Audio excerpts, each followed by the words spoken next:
Wouldn't be a party if it wasn't for some baseball here in Baton Rouge. It's always a party, just a little bit louder and a little bit larger when the NCAA tournament gets started. LSU gets to host their rival Tulane, coming in from New Orleans red hot here at Alex Box Stadium. Should be a fun day of baseball as we welcome you to the NCAA Baseball Regionals presented by Capital One. Also wouldn't be Baton Rouge if it wasn't hot for baseball. Going to be temperatures in the mid-90s today. We get things started with LSU and Tulane, and then we'll follow things up later tonight, 8 o'clock Eastern time. Oregon State out of the Pac, Sam Houston State.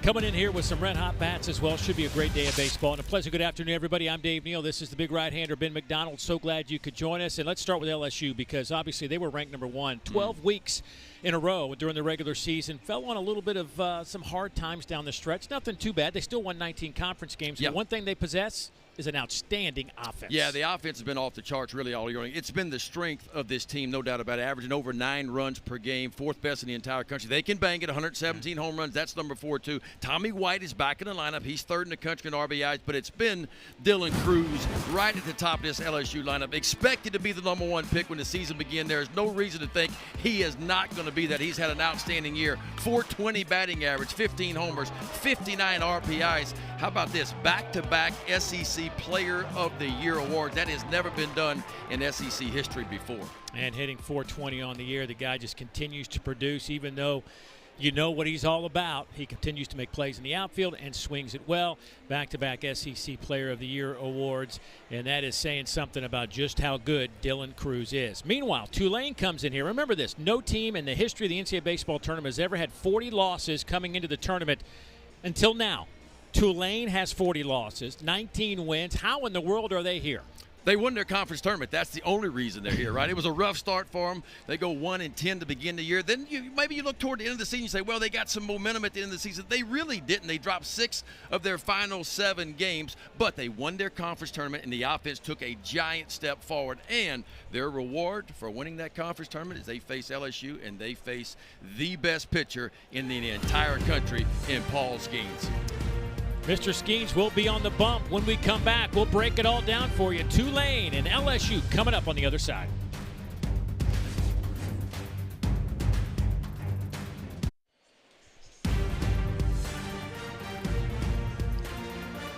The NCAA Baseball Regionals are presented by Capital One. What's in your wallet?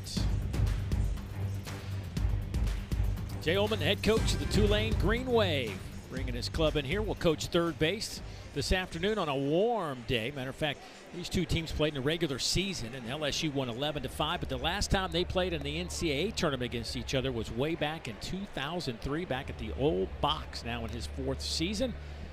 And this is how he filled out his lineup card. Brady Hebert will lead things off, and there's a really good 2-hole hitter. And T.O. Banks out in center field today, hitting .303 with 18 bombs. Marquette is over at first base. Baumgart, your cleanup hitter, over at third base. Lambert, your DH. LaPrairie in right field. Beckstead behind the plate. Agabitas is at second base, and Gavin Schultz is at short. And the guy on the mound, Paul Skenes. And it has just been an unbelievable season that continues to get better and better for the 6'6", 247-pounder. Yeah, in a year where offense is up, Paul Skenes' ERA is down over a run per game from what it was last year. The numbers are just sickening. It's almost video game numbers. 167 punch-outs, 17 walks. And look, we say all the time big league stuff, but this is big league ready stuff was what you're going to see from Paul Skenes. Brady Hebert, first pitch he sees, fouls it back off of Skenes. And I guess there was a lot of unknown about whether Paul Skenes would start today, tomorrow. Your thoughts about him getting the ball today here in the first game of this regional? Well, I think one piece of it is Jay Johnson respects Tulane and how hot they are and what they accomplish. So he's running this number 1 guy out there. I think the other piece to it, too, is looking ahead, and not that Jay Johnson's looking that far ahead, but he's expecting to win this regional. And this super regional, if it's held in Baton Rouge next weekend, would begin on a Friday. And so what this does is sets up Paul Skenes, if LSU can win this regional, to pitch on Friday in a super regional. 0-2 count on Hebert, the senior. Looks at ball 1. I mean, it's a fastball that's been up to 102 miles per hour this year. It's 96 to 102. It's going to average the fastball a little over 98, a slider that opponents are hitting 0.79 off of, and a changeup as well. Hebert came to Tulane from LSU Eunice. There is a called third strike. Out number one. Yeah, and look, that's just not fair because it's fastballs away, breaking ball away, and then watch this. This is 99 miles an hour and just paints the inside part of the plate. No chance at all for Hebert. This sequence was 98, 99, 83, and then finished him off with 99. Theo Banks, the sophomore. First pitch he sees, pops him up in the infield. Jordan Thompson says he has it, and the shortstop puts a glove on it, 2 down.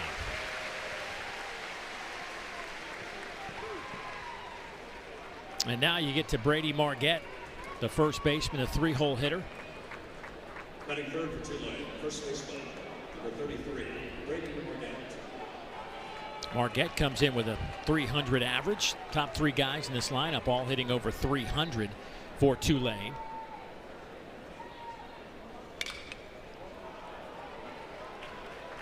That one is fouled out of play. Paul Skenes yesterday named Collegiate Baseball National Player of the Year. Feel like there might be a few more of those types of awards coming for Paul Skenes. 7 times he was a National Player of the Week this year. That'd be 7. 7 times. There's not that many weeks in college baseball, it feels like, and he did it 7 times.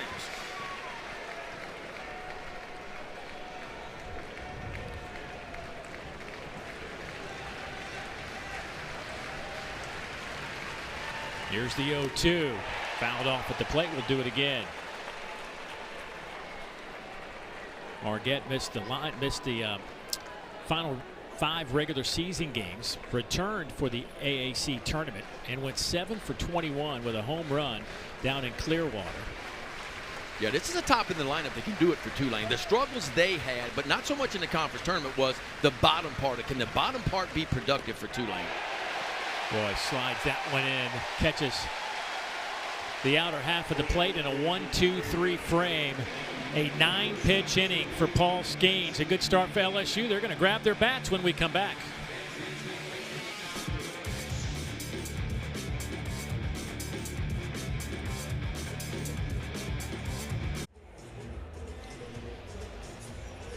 Look at Jay Johnson.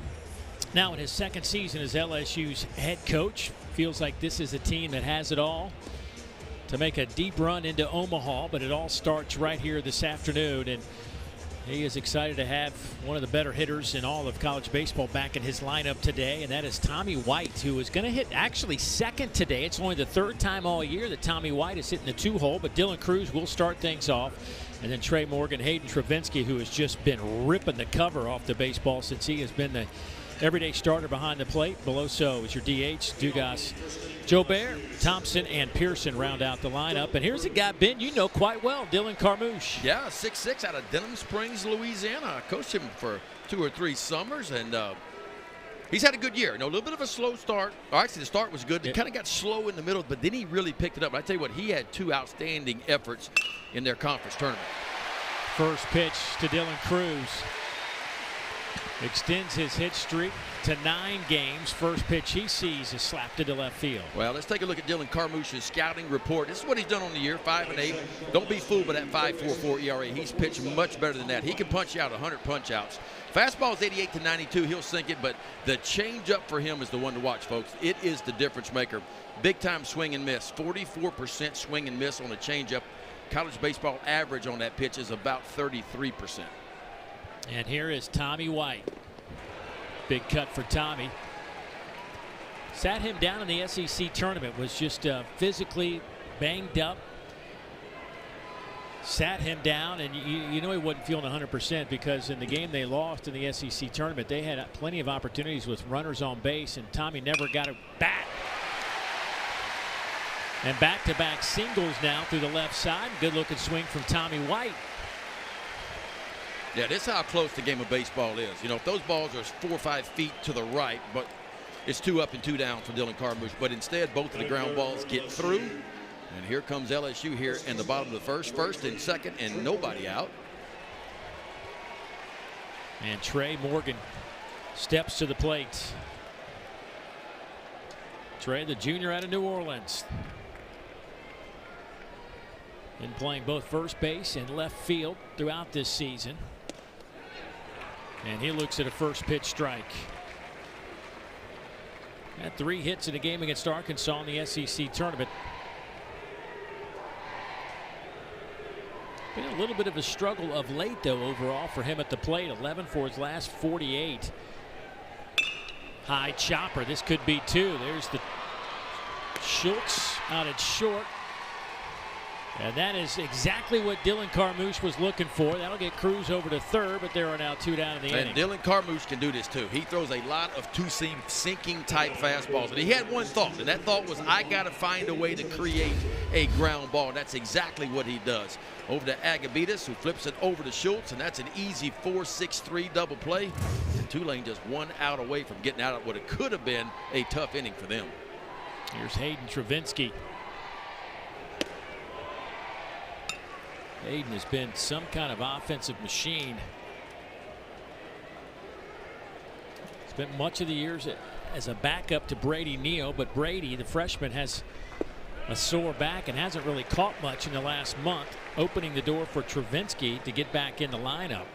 Yeah, I mean, Travinski really for most of the year was a number 3 catcher behind Neal, behind Alex Milizzo, but got some opportunities in the midweek about a month and a half ago, performed well, and all of a sudden he found himself hitting 4-hole right here in the regional tournament. But you're right, in only, 68 at-bats, he has put up some big numbers. 8 homers, he's hitting 426. He's driven in 24 in just 68 at-bats. His last 10 games hitting 432. 2-2 count on Travinski. Boy, Carmouche loved to get out of this one right now after back-to-back singles to start this inning. And he's relying heavily on what's been his best pitch, and that changeup. It is an outstanding changeup. That one's fouled straight back and out of play. And if you watch Carmouche pitch today, what makes his changeup so good is he's going to take really an average college fastball velocity-wise, right around 90, 91, and he's going to use the inside part to the right-handers. He wants to speed those bat-ups enough to get to his changeup where he can slow it down. Lifted, left center. Nobody's going to catch that one. They had him shaded to the right, and they're going to make him pay. Stand-up double for Hayden Travinski. Dylan Cruz will score, and LSU leads this one 1-0 on Hayden's 5th double of the year. Yeah, Travinski stays hot. A little bit of mistake by Carmouche right there. He did good. I thought the sequence was good. Fastball in the speed to bat up. He comes back with his best pitch. Here's your changeup, but look at the location of it. I mean, it is belt high right out over the heart of the plate. And somebody as hot as Hayden Travinski is right now, he's not going to miss many of those, and he does it. And LSU with a 1-0 lead. And now Cade Beloso, the designated hitter, slides into that batter's box. He hits the first pitch he sees out to center. Banks says he has it, and he does. But LSU will strike first on a Hayden Travinski RBI double, and the Tigers lead 1-0 after 1.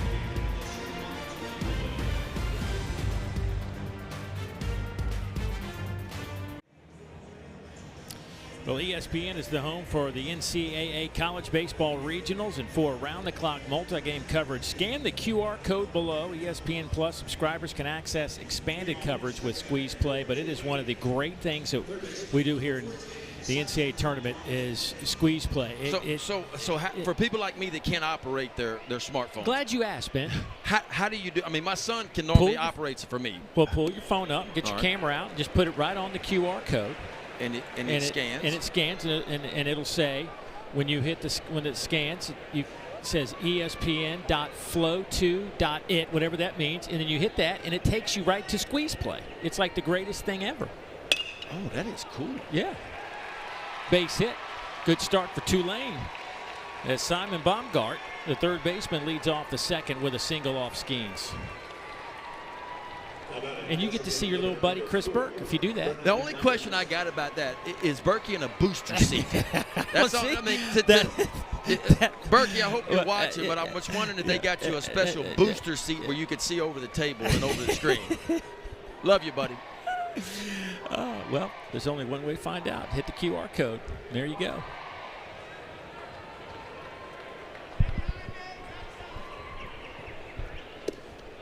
Brennan Lambert now. Lambert hitting 5th in this lineup, the designated hitter today, .290. He has 9 homers and 50 runs batted in.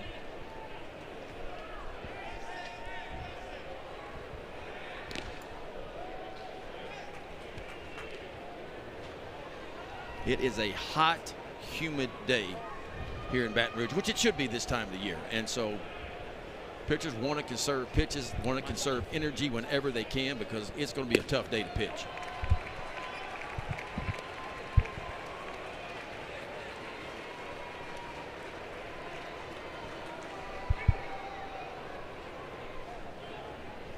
Two 2-0 the count to Lambert.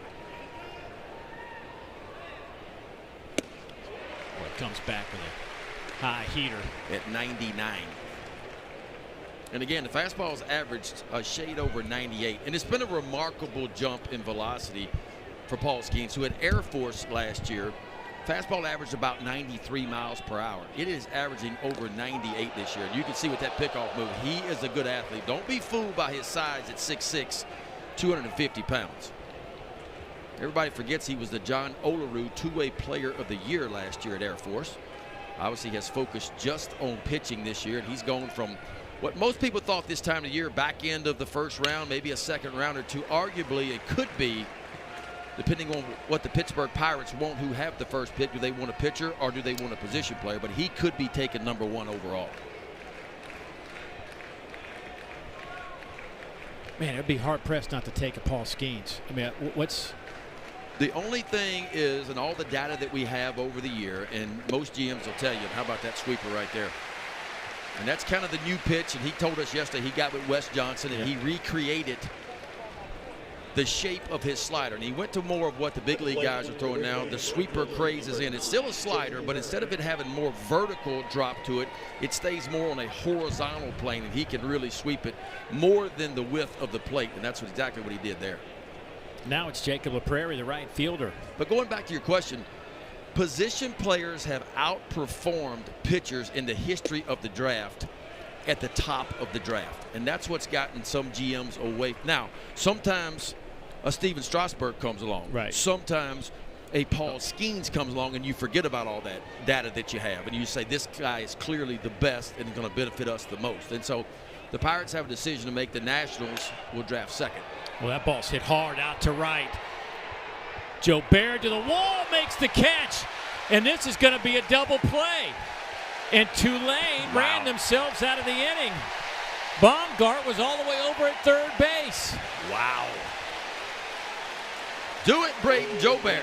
He is in for his offensive stick, but he can play a little D2. And this ball was hit hard off the bat by LaPrairie. And I'll be honest with you, when it went up, I didn't think Braden Joubert had a chance to get to this one.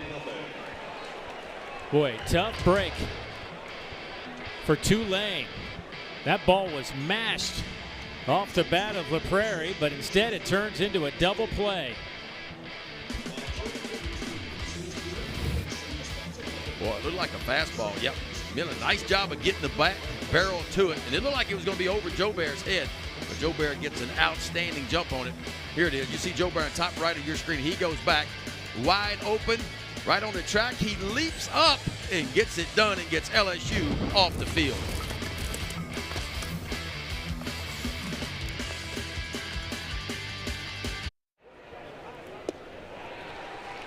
Gavin Dugas at the plate for LSU. He's behind 1-2 against Dylan Carmouche. So good LSU defense got him off the field. A double play ball to end the inning. And now Dugas, little slow roller to first. Carmouche will cover and safe at first. Carmouche says he had him, but it was a bang play. Anxious to see what Tulane wants to do, and it looks as though that they are going to challenge this call. This is one of the toughest plays for a pitcher, especially a left-handed pitcher, because left-handers fall off to the third base side. Dylan Carmouche thought he was going to get to this ball. He's got to catch the ball and step on the bag all at the same time. Does he get? Ooh. Well, wait a minute. Now, he looked like he might have missed it at first, but then he drug across the top of it. Here's your look. Misses it there. I think he's safe at first. I think he picked his foot up and went right over the top of the bag. Here we go. Misses it there. Carmouche is going to try to drag. I think you're right. It looked like to me that Gavin Dugas might have got his cleat down before Carmouche gets his cleat down.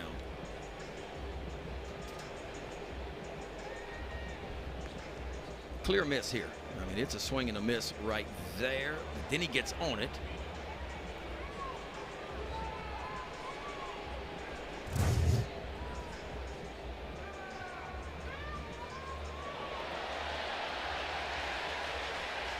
Well, the pro LSU crowd, obviously. Well, the call in the field is always the most important, too, because if there's not enough evidence to overturn it.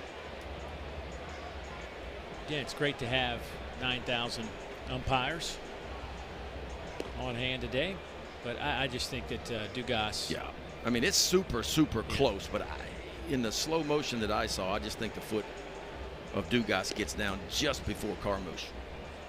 Worth the challenge for sure. Coaches are allowed 2 challenges. And safe at first, just as we suspected. The call stands under safe first base. Dugas has now reached safely in the last 55 games that he's played. He's a little bit overshadowed by what Dylan Cruz has done this year. He's reached base in every game. And now here is Braden Jobert.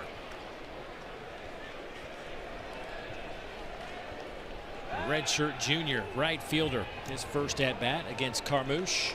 Now, LSU doesn't run a whole lot on the year, only 29 stolen bases. But Dylan Carmouche is outstanding pickoff move. So he's going to be able to control what little running game LSU has. And that one is in there for a strike. 0-1 on Jobert.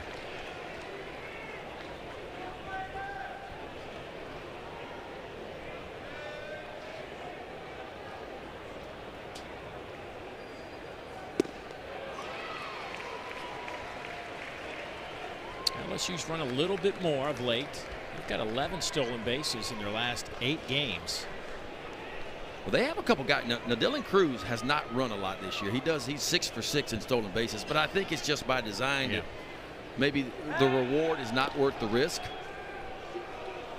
But he is definitely one of those guys, when you need him to, he can do it. You were telling me, just because you've been around him enough, Carmouche has some really good moves to first base. Yes, he can control the running game. He'll give you a lot of different looks.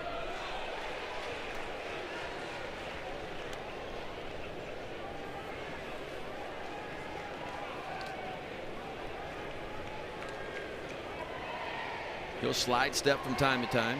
Big high leg kick once. Big high leg kick, and he'll go over to first base. That fastball misses up. 2-2 the count. Carmouche initially started his collegiate career at Mississippi State. Yeah, he was on that team that won the national title a couple of years ago and just didn't get much activity. Of course, that was about the best pitching staff in the entire country. He was just a freshman, only twirled 9 innings that year for Mississippi State. Then transferred into Tulane. Last year he was 5-5 with a 4.4 ERA. Punched out 87 in 90 innings of work. And well, he's got 100 strikeouts this year and just 86 innings of work for Tulane this year. Hit him on a 2-2 pitch. Jobert is plucked, and he'll take off all the gear and head down to first base. Just about to say, with some of the pitching woes for Mississippi State this year, they probably could have used a Dylan Carmouche. Yeah, it's crazy to think that our last 2 national champions, Ole Miss and Mississippi State, are not in the NCAA tournament. Not only that, they didn't even make their conference tournament, the SEC tournament this year.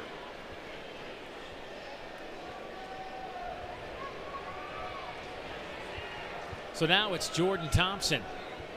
Tiger shortstop squares up. He'll let that one slide by.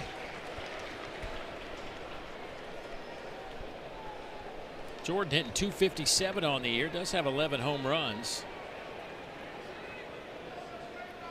He splits about even. .250 against left-handers. .261 against right-handers on the year.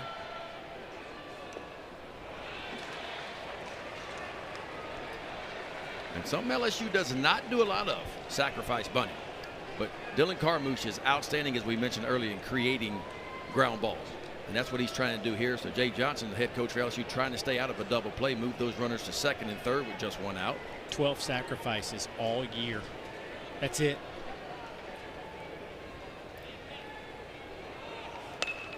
There's the bunt laid down nicely. Only play over to first, and they will get the out there. The runners at second and third. Handled well over there by Simon Baumgart.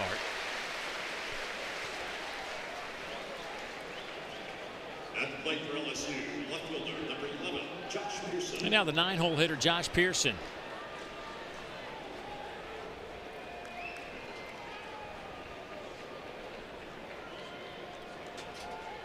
Pearson 237 on the year.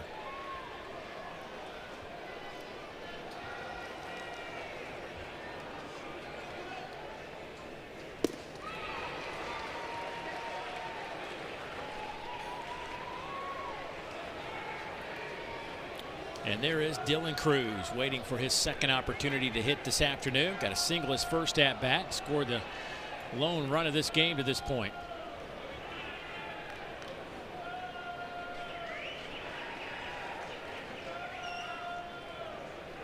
Pearson finished the regular season on a high note, had a great series against Georgia where he hit .430. The homer, 5 runs batted in, hit that game-winning 2-run blast in the top of the 12th inning against the Bulldogs. Yeah, look, he was inserted late in the year, you know, and really had a hard time getting in the lineup early for LSU. It'll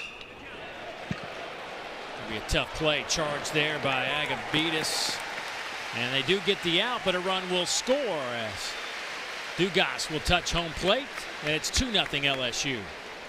Well done by Josh Pearson. Got down 2-strike count early, but just found a way, spread out enough. Just hits a little 2-hopper to the second baseman, Agabidas, but that plates the second run of the game for LSU. How about the Tigers? Center fielder Dylan Cruz. And here is Dylan Cruz. Dylan's average at .423 now after that single to start things off for LSU. Blast this one past a diving Simon Baumgart at third. That'll be an RBI double for Dylan, and looks like he is ready to go here in the NCAA tournament. 2 for 2 to start things off. Yeah, not a surprise at all. Had a really pretty good SEC tournament. Hit a homer. Got 5 or 6 base hits in the 3 games in the SEC tournament. You could tell he was beginning to pick it back up again for LSU, and he is uber aggressive today. Just attacking the first pitch. It looked like a changeup kind of down and in. He puts a barrel on it and rifles it right by Baumgart down the third base line. This is a bullet, folks, and no chance for Baumgart. Gives an outstanding effort.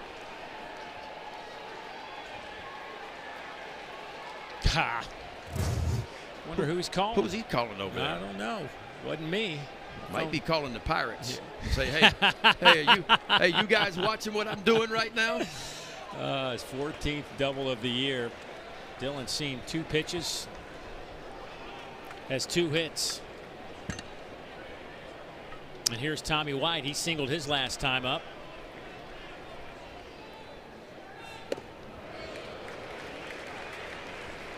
Well, there were a few folks in the transfer portal last year that gathered a lot of attention. Maui Ahuna, Tennessee, the Kansas shortstop, went to Tennessee, and this guy Tommy White, just because of all the damage he did for NC State last year, and was quick to get into that portal after a record-setting offensive season.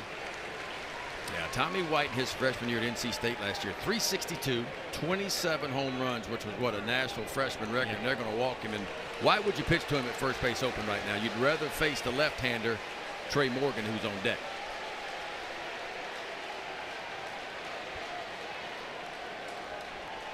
Yeah, and he came in too, by the way. Tommy White hitting .481 in his last 12 games with 8 doubles and 4 homers. So there's a reason he's standing at first base. Yeah.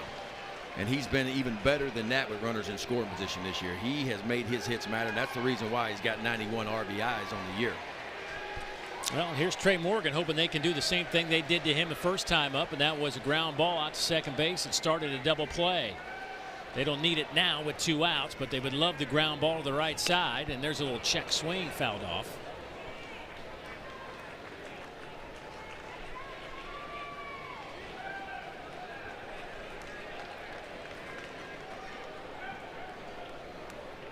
Well, this place is filled up today on a warm afternoon. Folks ready to get this one started. LSU hosting the Baton Rouge Regional. Morgan slaps it out to left, and that one is caught. Bear had to leap to get it at the last moment, and it found the webbing of the glove. Boy, this was a rocket. I don't think Bear thought this ball was hit as hard as it was. Goes back on it, makes an outstanding effort. Bear up the ladder to get Tulane off the field, but LSU scores 2 and now has a 3-0 lead.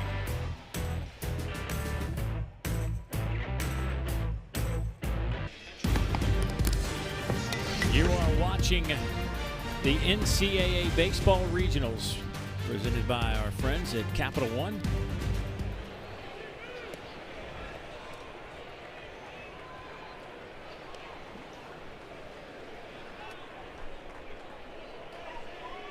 Seth Beckstead, the senior out of Queen Creek, Arizona.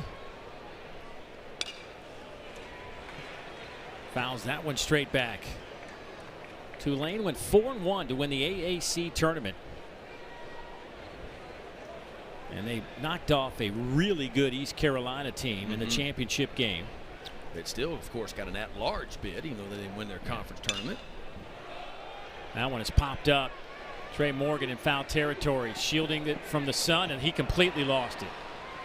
Boy, you could tell the moment that he got in foul territory, he didn't have much of a clue of where that baseball was. And it's one of those days with the sun being where it is, almost directly overhead, that everybody needs to attack the ball and have communication. But you can see right there, Trey Morgan has no idea where the ball is. And it actually landed closer to Hayden Travinsky, the catcher, than it did Trey Morgan. So a free pitch or two on the way to Seth Beckstead.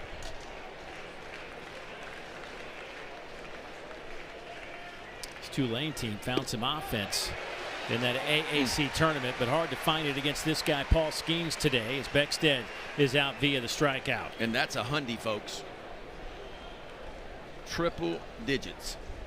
Yes. Right on the outside part of the plate. See, Skenes right now is just probably going, thank you, Trey. Yeah, look, I got another chance to punch out somebody. Right. Agabetis, the freshman. He looks at 99, fouls it off.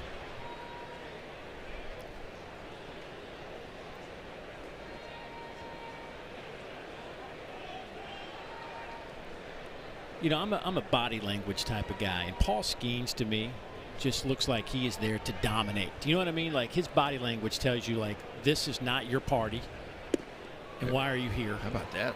A little changeup at 88. Yeah, no, look, he's a monster. Yeah, that's what he is.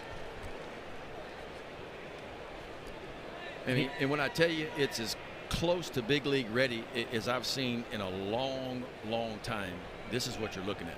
I mean, this is what they look like. And what I mean I mean big league pitchers. This is what they look like. That one's off the end of the bat. Long run for everybody, and it's caught by Thompson. He trips over Dugas and hangs on to the baseball. Heck of a play by Jordan Thompson. Oh, it must be the NCAA tournament where everything matters, and now we play for keeps. And Jordan Thompson's tracking this ball the whole time. One quick peek to the center fielder, Cruz, and makes an outstanding play out in center field. Dugas going for it. There's Thompson. Cruz closing in. And Jordan Thompson, who has as much athletic ability as anybody at the shortstop position in college baseball. And looks like Tulane having a little discussion by their dugout. Gavin Schultz due up. Yeah, 2 quick outs. Just trying to buy a little time, I guess, for Carmouche. For Carmouche, yeah. He's had a couple of rough innings, thrown some pitches. But here comes Gavin Schultz, who is really the star of the AAC tournament for Tulane. The 9-hole hitter went on a tear. Led the team with a .667 clip, couple of homers, a double, 5 runs batted in. And he'll look at 100 off the plate. hitting just .235 on the year, to give you an idea of just how good he was in those 5 games in Clearwater, Florida.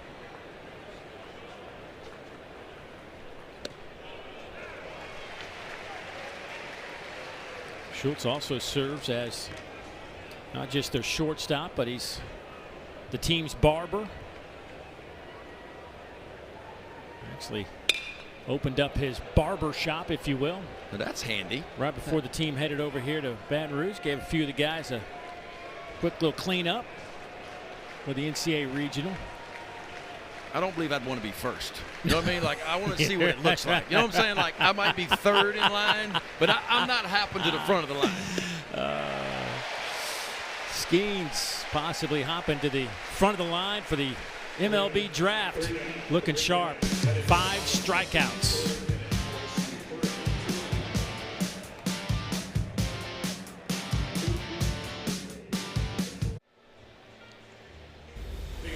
Well, Oklahoma City's a place to be if you're loving some NCAA softball. College World Series going on. You could look at the bracket right there. Coverage begins all week. It continues all weekend.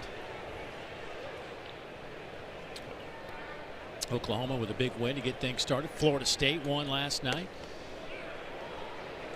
There's a look at how things have played out to this point. Tennessee beat Alabama. It's most runs Alabama's ever given up in the College World Series, and they gave it up to their rivals from Knoxville. But man, they're packing them in out in Oklahoma City.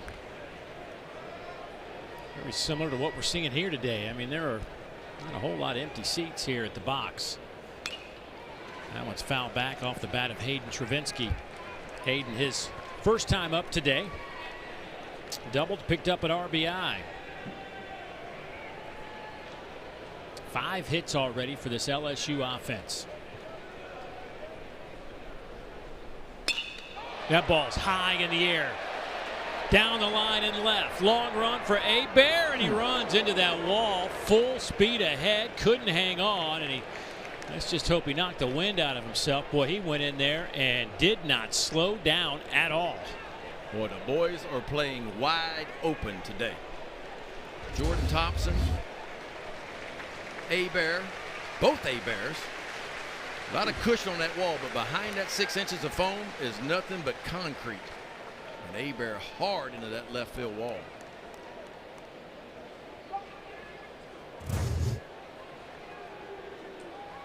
Hebert looks to be okay. We'll play on. 2-2 count to Travinski. Ground ball left side, and that one is misplayed there. Baumgart and Schultz, neither one of them could come up with it. Boy, it just looked like Baumgart got right in the way of Schultz. That's exactly what happened. Baumgart's got to catch this ball because he is right in front of Schultz, and no chance for Schultz. It's just one of those plays you don't have time to communicate. It's a reaction. You jump and you go.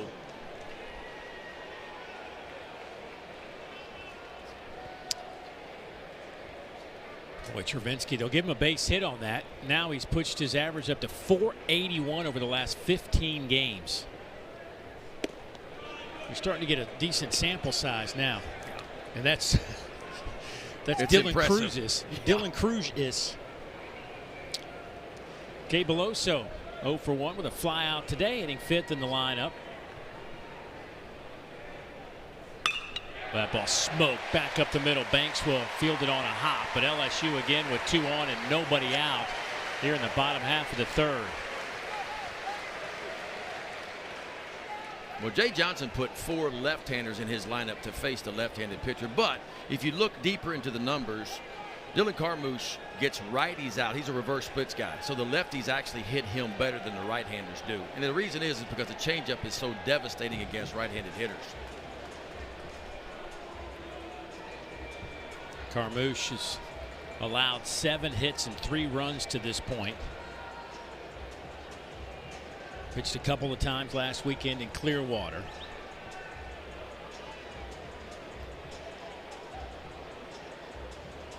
Boy, in these regionals, boy, you hate to start checking off guys into the game out of your bullpen in game 1. If you have any thoughts of taking this to a 7th game on Monday.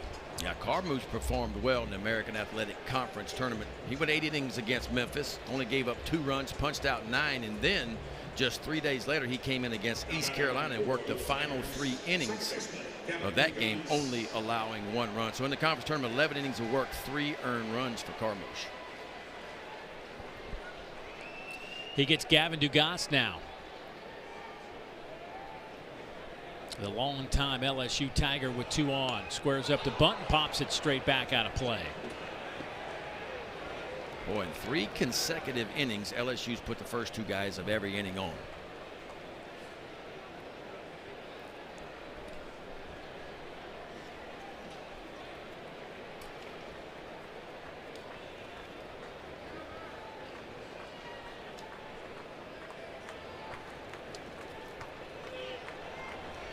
There's the bunt. Much better.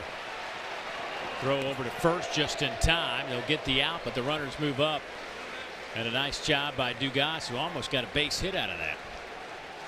Yeah, we're starting to see something a little bit different from LSU than what we've seen a lot in the regular season. Jordan Thompson with an outstanding sacrifice bunt in the 2nd inning. Gavin Dugas, a sacrifice bunt. So LSU known for playing the long ball. 117 home runs, 4th best in the entire country. Played a little small ball so far in this one.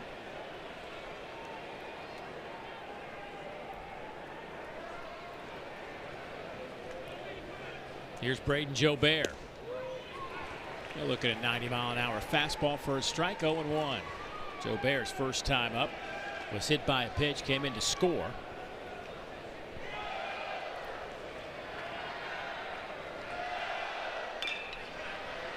High chopper.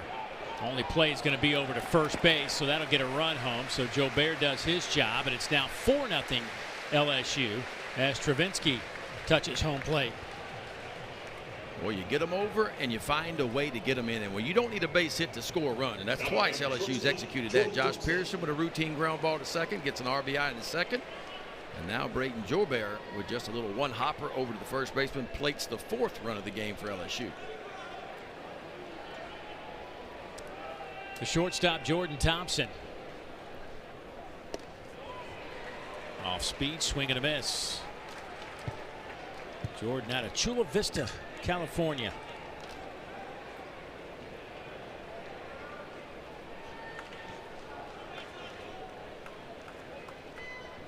.257 on the year.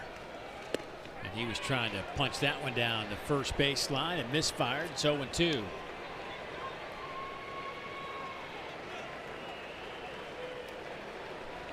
We'll talk to Jay Johnson after this one, get his feelings about his club as the NCAA tournament is underway.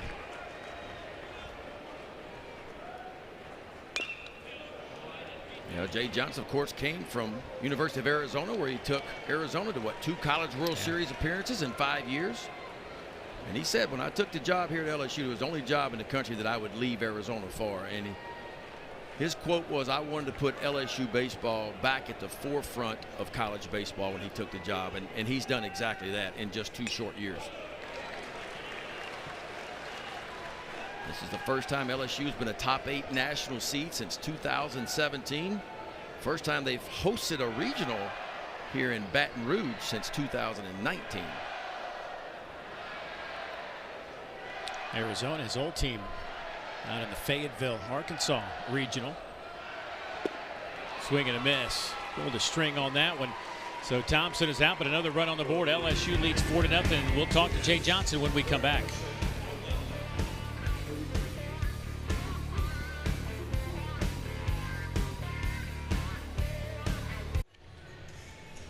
LSU leading Tulane 4-0 here at Alex Box Stadium, and joining us down in that LSU dugout is their skipper Jay Johnson. And Coach, obviously now we've entered the part of the season where it's it's for real now.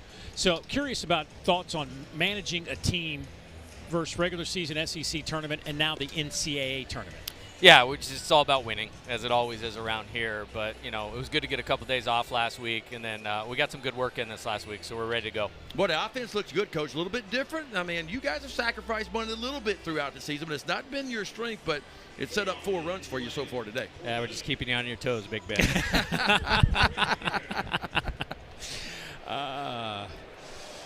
We had a lengthy conversation with him yesterday. He was breaking it down for us. And interesting that he has Tommy White in the 2-hole today. Only the 3rd time that he has done that this year. Well, that's something I've noticed about Jay. He's not afraid to tinker, you know, a little bit with the lineup. A lot of coaches start winning and they kind of get in a groove, and this is how it's going to be 1 through 9. But depending on the matchups and what he's seeing, lefty versus righty, and what he might see later on, you'll see him move some guys around, because Dylan Cruz did not begin the year in the leadoff spot. Tommy White certainly wasn't hitting second, but there's been some movement. Yeah. Brady Hebert, leadoff man for the Green Wave, steps in there. 0-2 count. Lays off that fastball off the plate at 99 miles an hour. He struck out looking his first time up.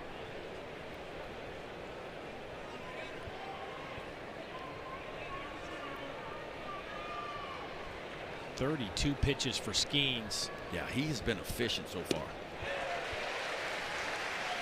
Well, let's take a look at the pitch sequence. All 4 of them against Brady Hebert. Paul Skenes starts him with just a fastball, 2-seam fastball on the outside part. Goes right back to it again, gets it down. You just still stay on the outside part of the plate.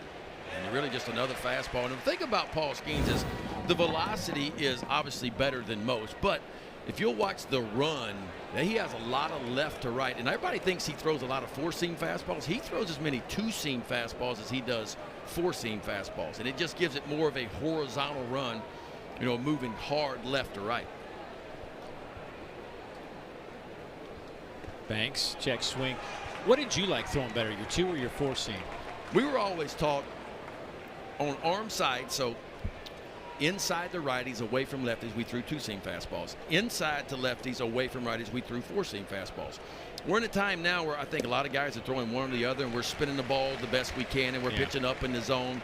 But for me, the guys that can sink it a little bit, you know, because when I look at a hitter and I see different swings, I see a guy that's got a big uppercut swing. I want to pitch him up in the zone to have success. I see a flat stroke. I want to pitch him down in the zone to have success. So for me, the pitchers that can do a little bit of both are the ones that, no matter who comes to the plate and what their approach is and how their swing is, I can attack you different ways with my fastball. Paul Skenes is one of those guys that he can pitch up when he needs to, but he can also sink the ball down and create ground balls and stay down when he needs to as well. Facing a really good hitter in Banks. 18 homers and 51 runs batted in this year for the Wave, and he can't put the bat on the ball, and that is out number 2, and that is the 7th strikeout. Well, speaking of wave, if you're waving at me, howdy. I mean, my goodness. You see the ball turn right to left, and that brings a little bit of a smile to the face. Watch this ball move hard, just kind of down and away, and more horizontal. And again, that's that sweeping breaking ball. But it's where it starts and where it ends up for Paul Skenes. That one's fouled out of play. 2 outs here in the top of the 4th inning. So 3 strikeouts in a row by Skenes. That's 7 on the day so far, and he's done it all in just 39 pitches so far.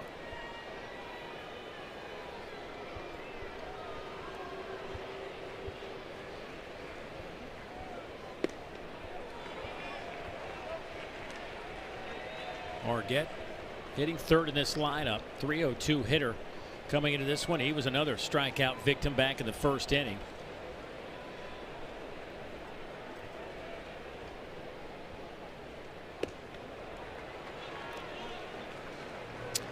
We'll hear from Jay Ullman now, his 1st season coaching the Green Wave, and led him here to the NCAA tournament in his 1st season. An unexpected run to the NCAA tournament. Yeah. That's why we play the game. And, you know, he talked to us at length earlier this week about, you know, our record is what it is. You can't run from it, but it really isn't indicative of how we played. He felt like, you know, every weekend they had an opportunity to win a series, and for whatever reason, a play here or there, they just couldn't pull it off. And it was, I tell you what, his non-conference strength of schedule, number 6 in the entire country. They played some real teams in the middle of the week.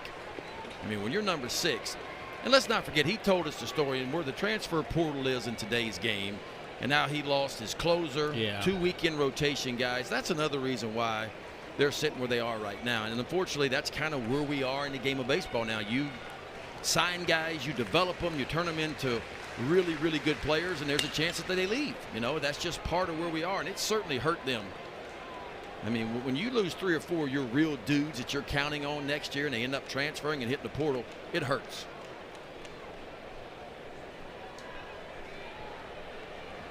Two and two count on Marquette, who at least making Skenes work a little bit.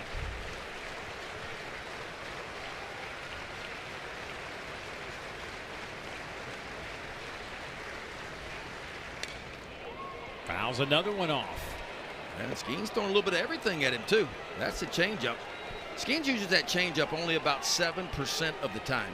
So it's 67% fastballs, and then he'll use 26% slider, about 7% changeup. There's a look at some of those players you were talking about, especially on that pitching staff that departed after last season. And guys certainly that could have been key contributors to this Tulane team. Well, yeah, and look, it's the reason why their staff ERA is at 7. That's where it ended up this year. They pitched to a 7 ERA. Now, they've been better than that as of late in the tournament, and obviously the offense took a giant step forward, and that's the reason why they won their conference tournament. But when you lose 3 guys like that, it is tough to navigate through the season. Well, this is the 9th pitch of this at-bat. Paul Skenes has 2 innings where he threw 9 pitches total. And now it's full 3-2. Marquette just trying to make this as difficult as possible.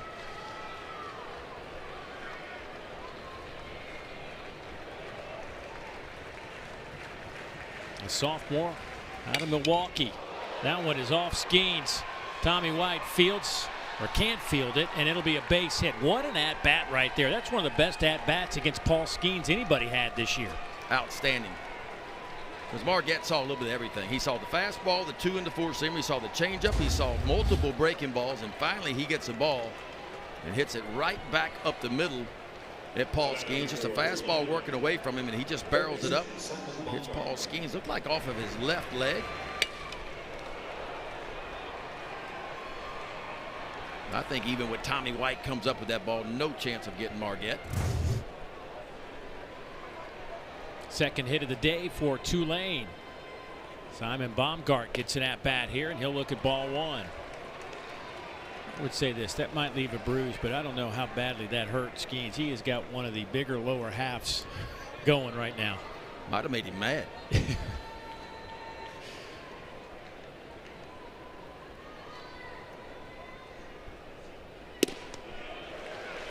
Comes back at 99 to pop the mitt. 1-1 the count. Well, it's a lot of things you love about Paul Skenes, but the size is one of them. You know, 6'6", 250 pounds.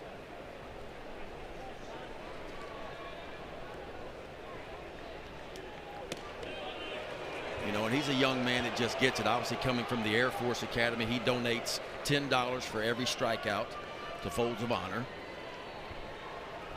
And he is racking up some money for them this year. 167 punch outs coming in. He's got 7 on the day so far. Another 99-mile-an-hour fastball, swing and a miss. I like you rounded up right there. I mean, I don't know what that 98.87 is. I mean, it's just 99 where I come from. That's you know? right.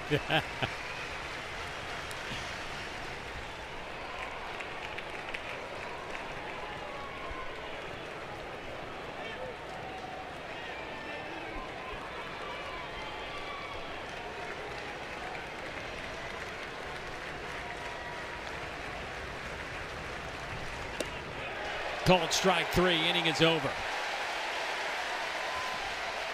One more 99-mile-an-hour fastball.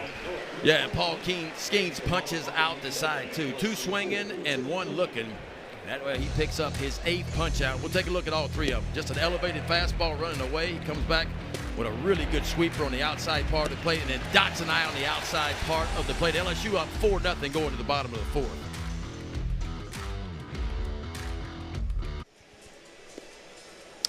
Baton Rouge Regional, LSU and Tulane getting things started today. And joining us down in that Tulane dugout is their head coach, Jay Ullman. And Coach, thanks for joining us. And just want to ask you about last week and what it says about your program to go into Clearwater and do what you did to get here to a regional.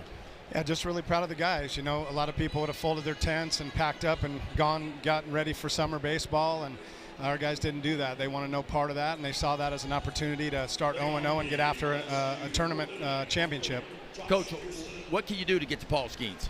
Well, we just, like Brady Margette, kind of gave you the roadmap, you know, foul him off, frustrate him, hit one hard right back up the middle. You know, he's a unbelievable pitcher and unbelievable stuff. So you just got to try to wear him down the best you can, and hard to do when he's got the numbers he's got and the stuff he's got. Hey, Coach, we'll let you go. Thanks for the time, buddy. Thank you. Appreciate it. I mean, you can draw up all the plans you want, man, but when you get Paul Skenes on a good day,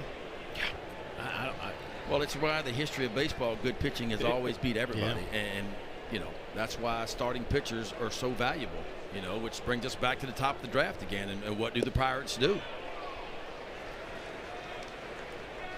Let me ask you this. You have the great perspective of being a high-end college guy, big-time pro player, and now you get to see them both broadcasting as well, the college and the pro game. I'm just curious.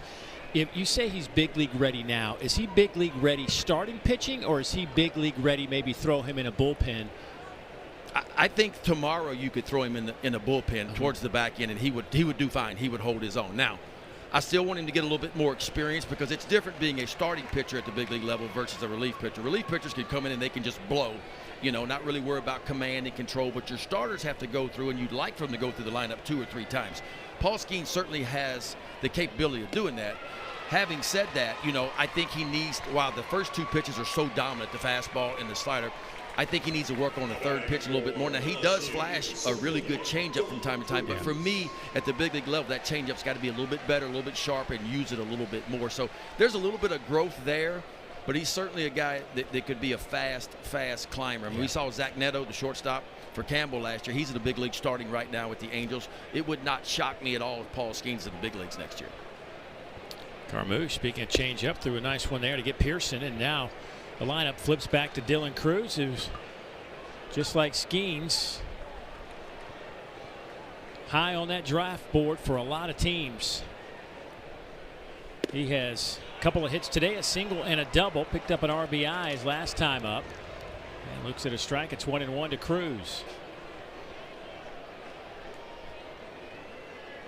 15 home runs and 60 runs batted in for Dylan. There's another strike.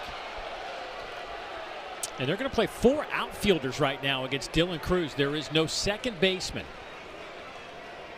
Wow.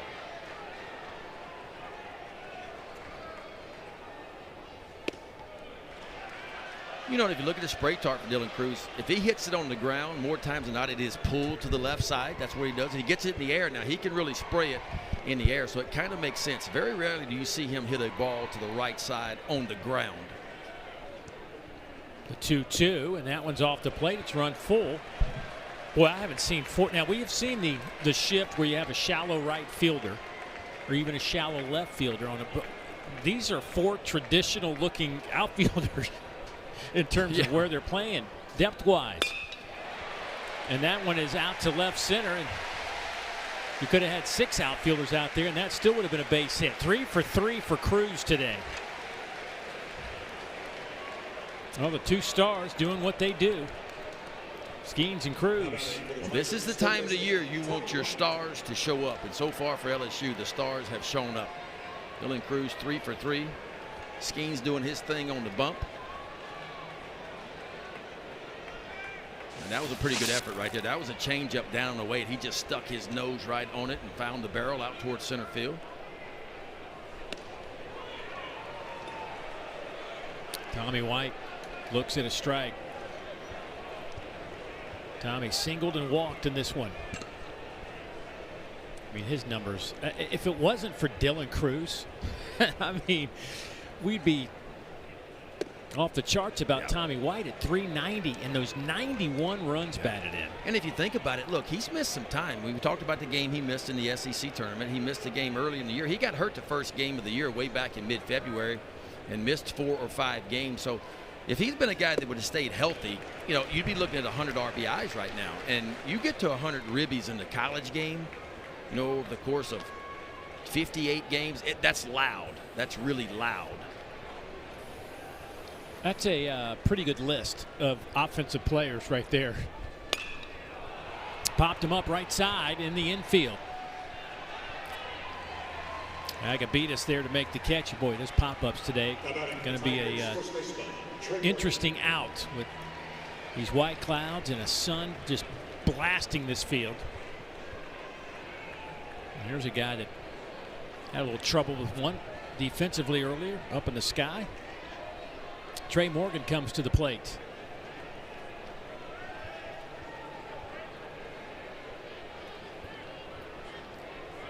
Two down for Morgan.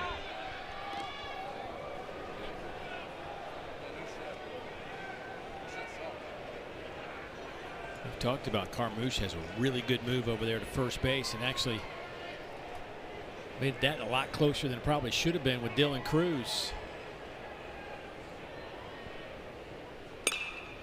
Popped him up off the end of the bat out to shortstop. Gavin Schultz is there and he'll make the catch. Good job by Dylan Carmouche keeping the Tigers at bay. Tulane fans loving it.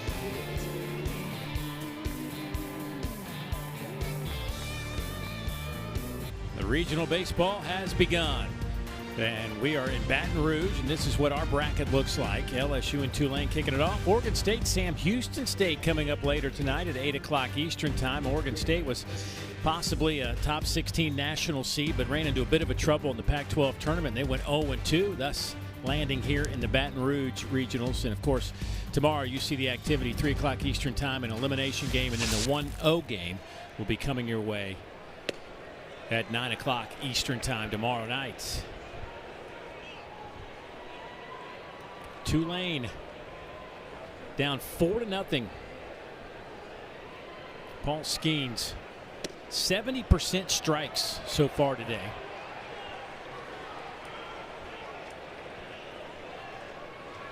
He'll face Lambert to start things off, followed by LaPrairie and then Beckstead. Ground ball out to Thompson, backhanded, bobbled it for a moment. The arm. Great catch by Trey Morgan. Almost got down in time, but that'll be a base hit for Lambert.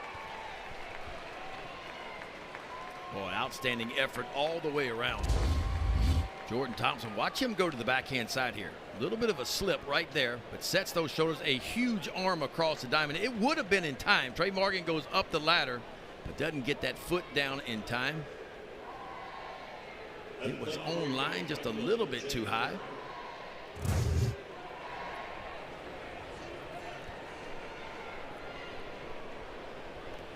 And here is LaPrairie.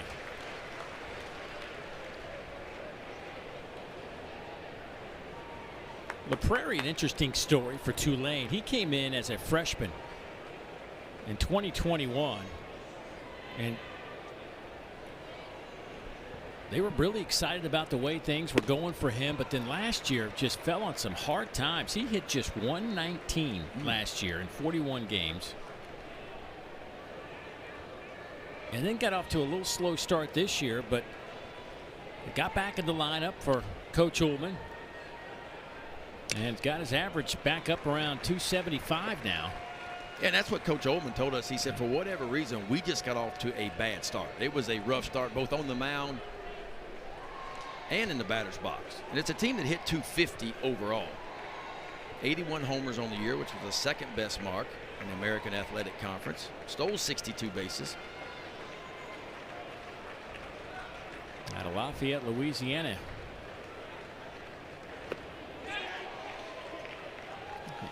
No swing, says Daniel Jimenez, our third base umpire. There is Coach Ullman giving the signs. LaPrairie does have a long history with Tulane. His grandfather played football for the Wave.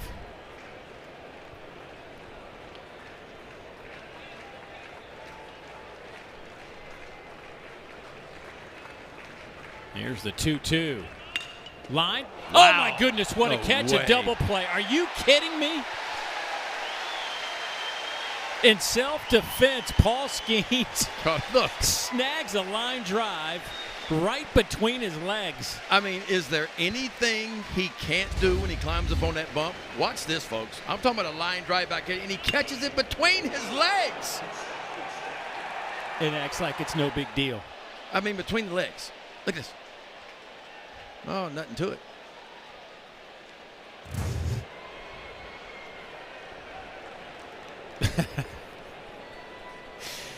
Oh, my goodness. Seth Beckstead lines this one out to left, and that'll be caught there by Pearson. Have yourself a day, Paul Skenes. 4-0 LSU.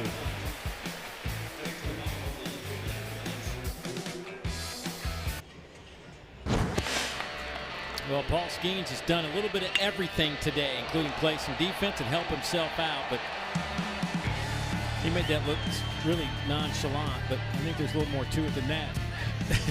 Yeah. I mean, the 8 punch-outs have been impressive, but I don't know if anything's more impressive than that. Boy, the LSU fan base has shown up today. This place has filled up for a Friday afternoon.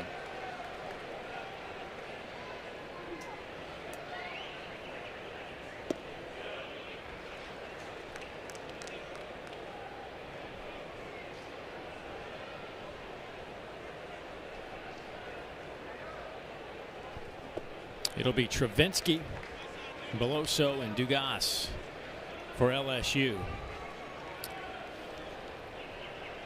Tigers picked up a run in the first, 2 in the second, and 1 in the third.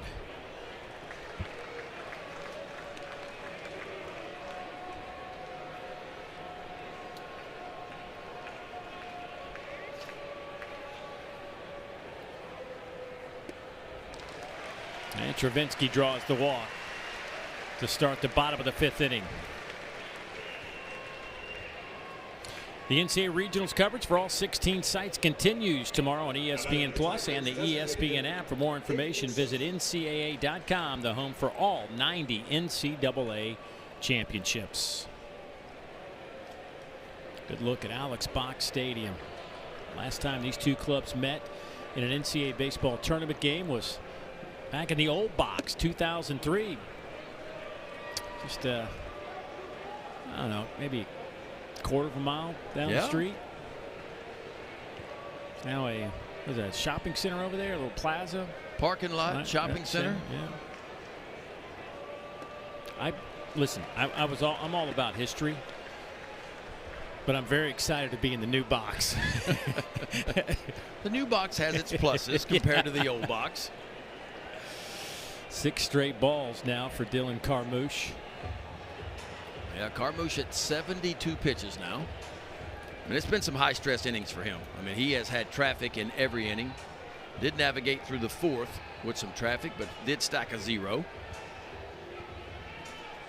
They do have somebody up in the bullpen. There is Michael Lombardi.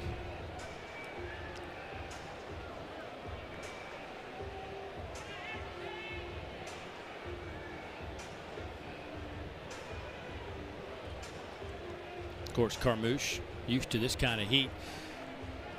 Just down the road from Denham Springs. How far is Denham Springs? 20 minutes? 20 minutes down the road, yeah, straight east of here. And of course, he went to high school right here at University High on the campus of LSU. As you mentioned, went to Mississippi State out of high school and then transferred to Tulane, where he's been for a couple of years. 2-0 on Beloso. Pumps a strike in there. And a young man that most probably will hear his name called in the July draft coming up. Gotta like the size, 6'6", left-hander that throws strikes.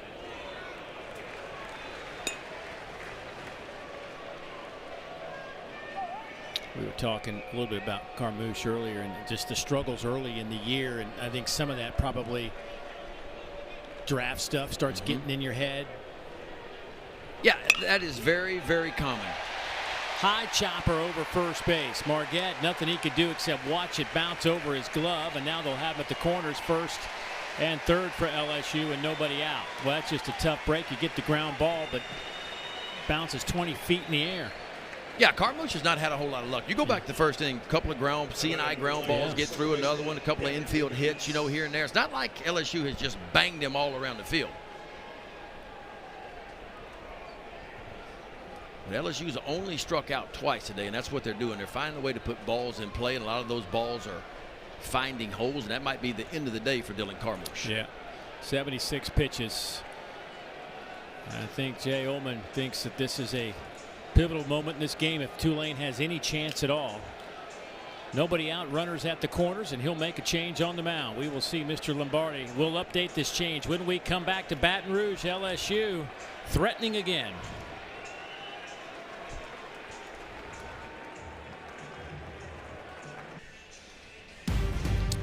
You're watching the NCAA Baseball Regionals presented by Capital One. The mighty Mississippi on a hot day here in Baton Rouge. And LSU trying to win this opening game of this Baton Rouge Regionals. Out in front 4-0 and threatening with runners at the corners. And they'll turn it over to Michael Lombardi out of Pound Ridge, New York, the freshman, a two-way player. But obviously on the bump now in relief of Carmouche, 6'3", 185. Making his 21st appearance of the season. Yeah, 25 2/3, 26 punch-outs. That is a good number. 24 walks, not so good. Fastball is going to average about 90 miles an hour. He'll two-seam it and a little four-seam fastball as well. Slider and a changeup. Probably his changeup is his best out pitch. This will be his 21st appearance out of the year, on the year rather.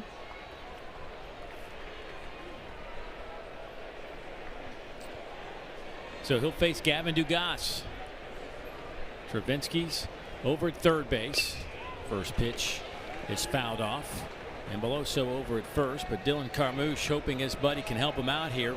Responsible for those two runners on, but a couple of strikeouts. Yeah, LSU just put a lot of pressure on Carmouche, and they were able to get the leadoff guy on in 4 of the 5 innings that Carmouche went out to the mound.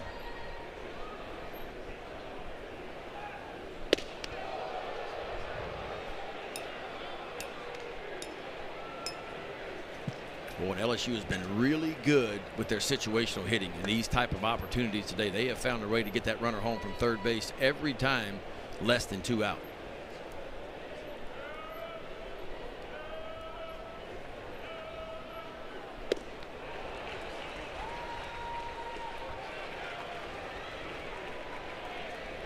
Boy, Dugas looks like he's in a bit of a pain. He just told Jay Johnson, who came out of the dugout, out of that top step, and said, "I'm all right." Yeah, it looked like he did something on the swing.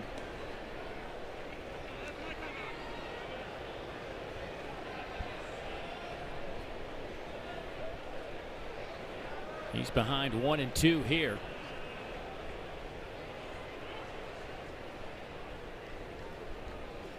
That one's up and in at 89 miles an hour.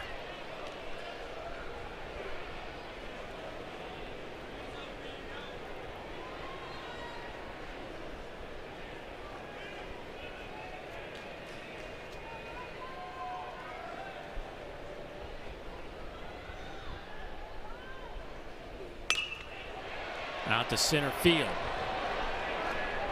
Banks charges, throws, and that'll get a run home as Travinsky touches home plate for the second time today, and it makes it a 5-0 game.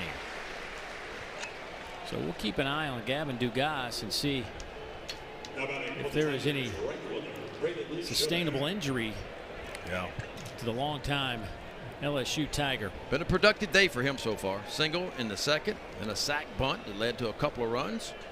And now a sacrifice fly. So 1-for-1 day with an RBI. Now Braden Jobert.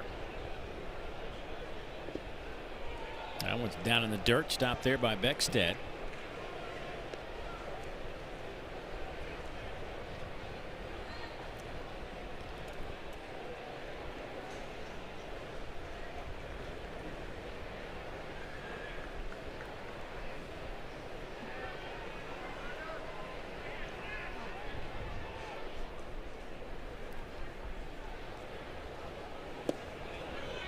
Boy, Jobert made an appearance today when he got to the stadium. That yeah, now this is a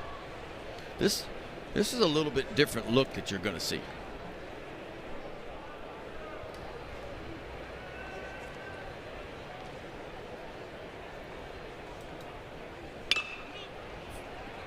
Well, this is what Joe Bear looked like coming into the ballpark today, right out of Ben McDonald's closet. Yeah, this is kind of like a little bit of a Yellowstone type look, you know. I don't know what kind of look. Now, I don't know if Rip would wear that on Yellowstone, you know, but some of the characters would.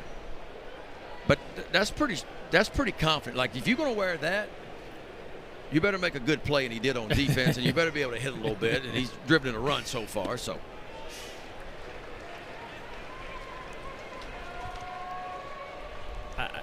I'm just not sure. I'm just not sure. You're not buying in? No. I mean, you've been to a lot of ball games as a player. I don't think you ever wore. But have you noticed some of what the big league players are wearing to the park, and some of the basketball players are wearing? Like, it's borderline out of control, you know. So I guess he fits right in. But hey, whatever floats your boat, right? Whatever gets you going. This is the best time of the year. That's loud too, huh? This is the best time of the year because school's out, finals are over. You're one of the 64 out of the 300 teams that began the journey towards Omaha, 2.5 months ago. And it's like you're a big leaguer now, right? You wake up and you sleep, eat, and breathe baseball, and you're in the postseason. It doesn't get a whole lot better than this. Still thinking, though, maybe put a shirt on. Just saying. See, now, if he'd been sporting those sunglasses with the tank top. You like that better, huh? Yeah. It would kind of bring it all together, that whole look, bring it all together. Well, there's always tomorrow. Yeah, you never know. We'll keep an eye on Joe Bear for you tomorrow, see what he wears.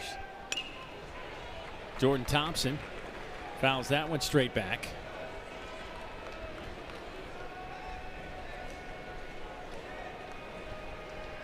See some of these scores coming in up in the top right part of your screen. There's a bunch of baseball today around the country. Thompson slaps it, and it'll drop for a base hit.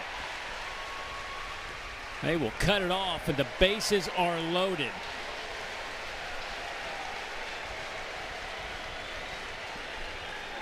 Yeah, this ball got in on the hands of Jordan Thompson. He just kind of shoved it out in short right field.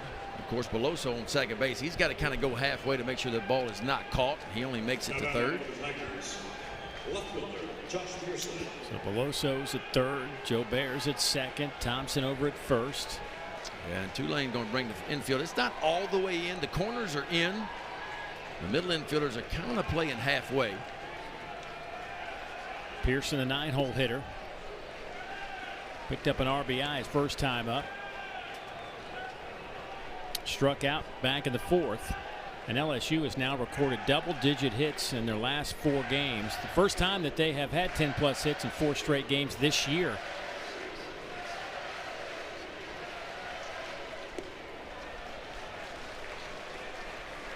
Yeah, when last we saw LSU at the SEC tournament, remember they were 3 for 20 with runners in scoring position. A bunch of opportunities and just couldn't get a big hit to win the ball game. Today a lot better so far. 3 for 9 with runners in scoring position. Runners on base 6 for 14. They're hitting .429 with runners on today. In that game you're talking about where they were 3 for 20 at the SEC tournament, in the game that got them bounced, there was no Tommy White, and he would have had 3 at-bats with runners on base in that game had he been physically able to go. But Jay Johnson said he just wasn't ready and wasn't going to throw him out there. And Jay Johnson, of course, had the luxury, and he told us that. He said, I felt like no matter what we did in the SEC tournament, we were still going to be a top 8 national seed. This one's a fly ball.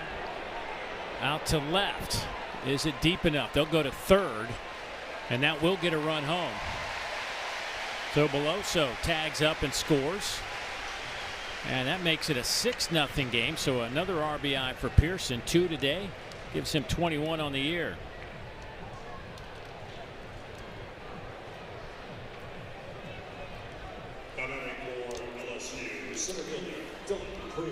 So Clevenger getting loose for Tulane.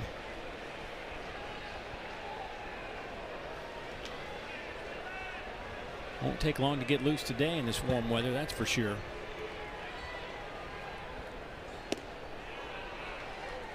That first pitch today, temperature was 91, felt like 94. And I'm sure that's ticked up a few degrees since we started. As Dylan Cruz trying to pick up his 4th hit today. We're just in the bottom of the 5th. He'll look at a strike, 0-2.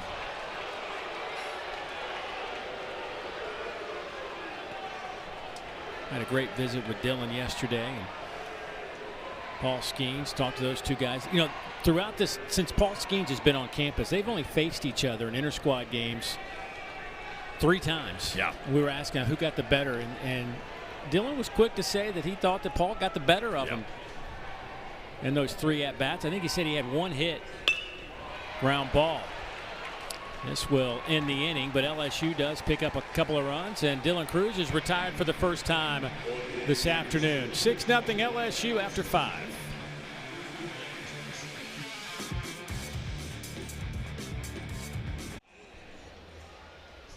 This week's Sunday Night Baseball matchup, one of the great old-school rivalries in big league history. The series finale between the Yankees and the Dodgers from Dodger Stadium. They've met in 11 World Series. The Bronx Bombers won 8 of those titles.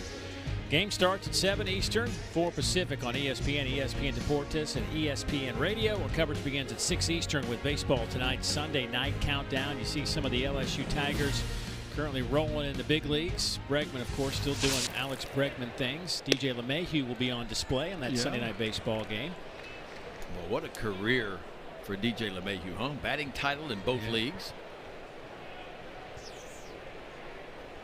I don't know. When he left here, I wasn't thinking that he would be winning batting titles in professional baseball. Yeah, the biggest question I had for him at 6'4", could he play middle infield? Could he play second base? And I question. Now, I always loved the way he hit, because when he stepped on campus here at LSU, he could hit the ball the other way as good as anybody could, and that always impressed me. He lets the ball get deep, so I figured he'd be a really, really good hitter.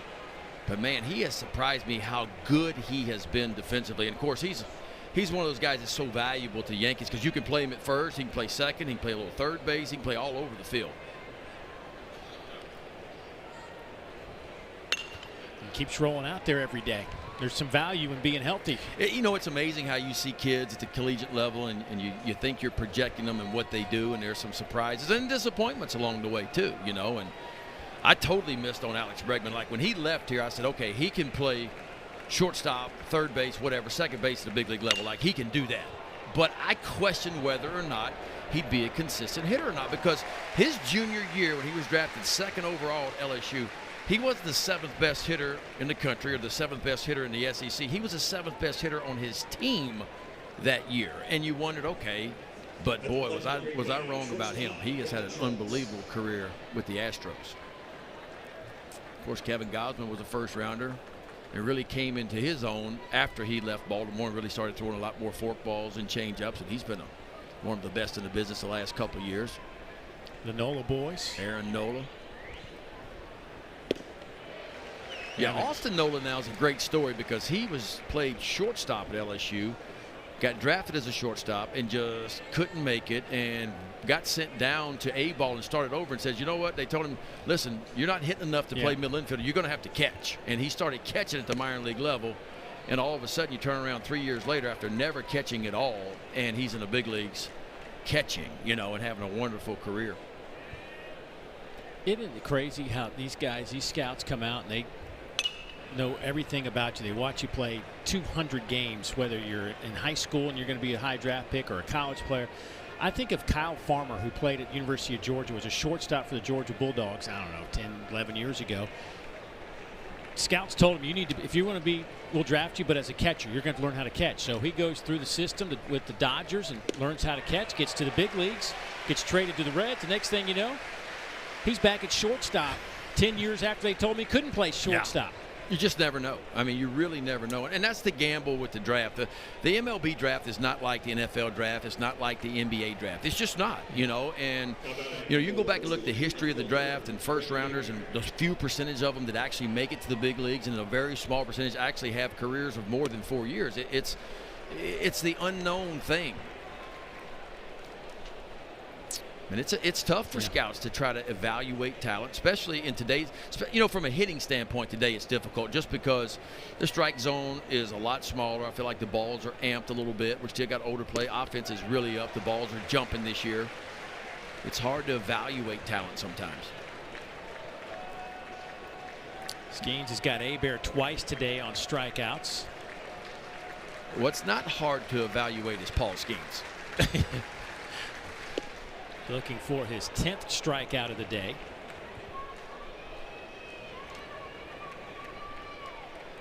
LSU has scored in all but one inning today. They've put together 10 hits and 6 runs. Skenes has held Tulane to 3 hits. And there is his 10th strikeout. His 13th game with double-digit strikeouts. I mean, it is just impressive. There's not much else to say. Not many like him in the game.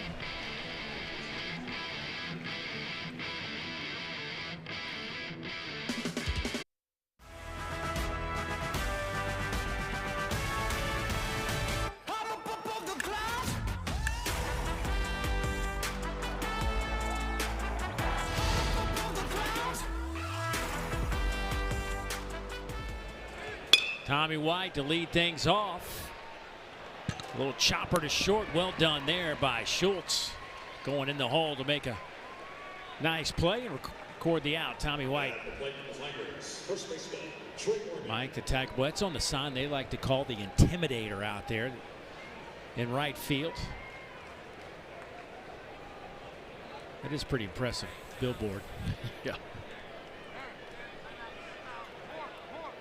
You know, I haven't seen Mike on this trip, Mike the Tiger. I need to go over to his cage over there by Pete Mervitt's Assembly Center. You should go for a swim with him. He's got a pool in there and everything. And he got a ball. I saw there last time I was here, he had a nice little ball. You could put your floaties on and just go float around with Mike out there.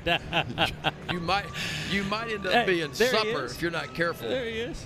Look at him. He's just lounging, having a good day. He needs some Dave over there. Big Mike's a meat eater. You better be careful. You know, it is amazing. Like, you don't realize how big Mike is until you get over there. Yeah. Yeah, see, he just perked up. He heard I was coming over. And he was like, come on. He's like, hey, come on over and play. Come hang out. Yeah, because when they got him, he was, you know, he was still growing. He was pretty small, but he's a grown man now.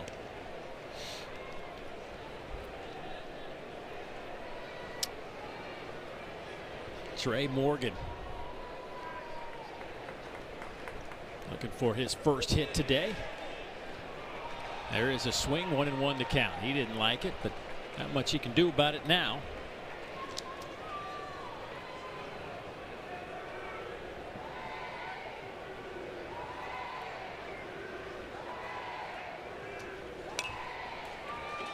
Trey back over at first base this afternoon, and just an exceptional defensive player at first base. They've been playing him out in left field about half the time this year. Ground ball back up the middle. Boy, they had him shaded right behind the bag, and an easy play there for Schultz. Where do you see at the next level? Is Morgan going to have to move out to the outfield? That's a good question. No doubt he has helped his draft stock because he's shown, obviously when you're left-handed, you can only play either the outfield or first base. That's all you're going to be able to play. But the fact he's gone out there and in not many reps at all in college, and he's performed well in the outfield, above average speed. I mean, he can run a little bit. He could end up being an outfielder. Typically at the big league level, your first basemen are power guys that really blow the ball out of the ballpark. Now, if he doesn't start hitting for more power, he almost might end up being a left fielder, you know.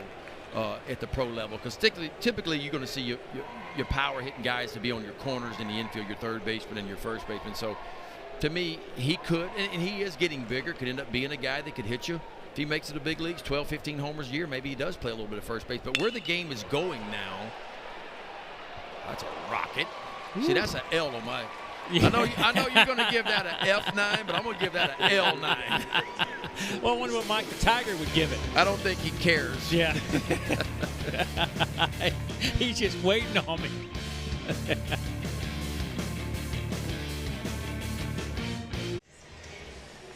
ESPN is the home for the NCAA College Baseball Regionals. For around-the-clock multi-game coverage, scan the QR code below. ESPN Plus subscribers can access expanded coverage with Squeeze Play.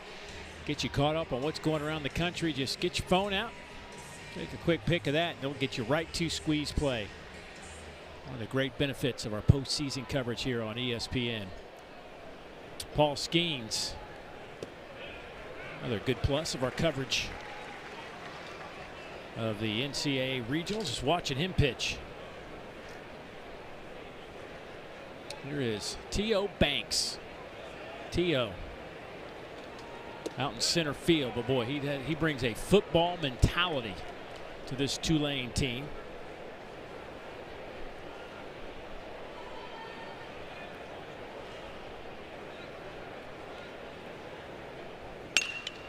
Hit that ball on the button out to center. Dylan Cruz out to the warning track and makes the catch. So a loud out from T.O. Banks, who was a football player at legendary Perryman High School in Odessa, Texas, of course. The high school that was featured on Friday Night Lights. Yeah, there he is. One of my favorite movies. Middle linebacker. I like that. Boy, that was a good movie. Yeah, he put a charge into that one. 18 homers on the year for T.O. Banks. Wind kind of drifting in, which is a little bit different wind that you normally see at the box this time of year. Typically, you got south winds. Boy, right underneath the glove of Jordan Thompson. So 2 balls hit right on the button. Oh, and Marquette is seeing it well. One of the few seeing it well off of Paul Skenes. 2 for 3 day for him. And pretty much both of his base hits right back up the middle.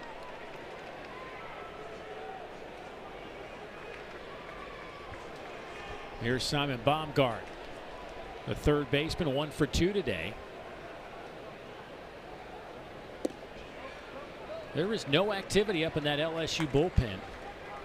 Just curious too about pitch counts. I guess you run, I would think with Skenes, if you know you're anticipating, your hope is to get to the Super Regional here in Baton Rouge next week, and so get him throwing 90, 100 pitches today, just a normal everyday start, I would guess. 100%. Right? Yeah. He's been anywhere from 90 up towards what, 116, 117. I think that's kind of where you'll see him today. Because if you're Jay Johnson, obviously you want to save as much pitching as you can. If you can get 7 or 8 out of Skenes, obviously just 1 inning that you got to pick up on the back end. Now Skenes has averaged 6 innings per start this year is what he's averaged. But he's been efficient today for the strikeouts that he has, and he's got, what, 10 of them. His season high from an innings perspective, he went 7 1/3 versus Auburn. To your point about there just hadn't been a whole lot of lengthy games for Skenes. And anytime he's on the bump, the K-Lady. Skenes. The K-Lady has been busy today.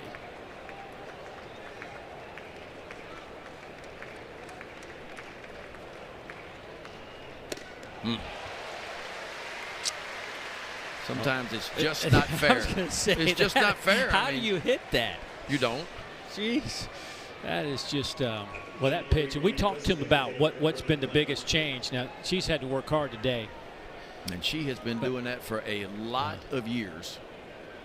But, Ben, we were talking to Paul Skenes about the biggest improvement he's made. There's a lot of things he points to, but in terms of pitches, it's that sweeper slider thing that he felt like Wes Johnson has just worked with him on, and he feels so comfortable throwing that thing. It's just he changed the shape of it. And, of course, Wes Johnson the pitching coach of LSU came from the Minnesota Twins where he was in the big league level. Of course, he was up on all the analytical data and the pitches that are working. And, he reshaped the breaking ball of Paul Skenes. And look, it's scary when you think about it, but opponents are hitting 0.79 off of Paul Skenes' slider this year. 0.79.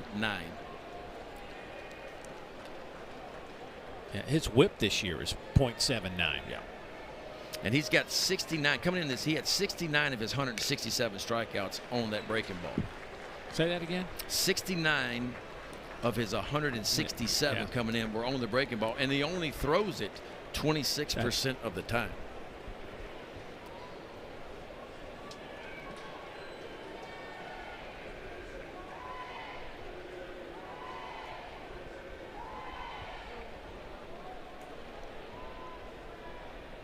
Lambert. That one just misses 98 miles an hour. And it's a really cool story. And he told us the story, you know, about how when he was at Air Force, you do Air Force things. You get up at 5:30 in the morning and you do cadet stuff. That's what you do. And then what time you have left over, you devote it to baseball. High in the air, out to right center. Cruz with a long run. He's tracking to the wall. This one is out of here. A 2-run homer for Tulane.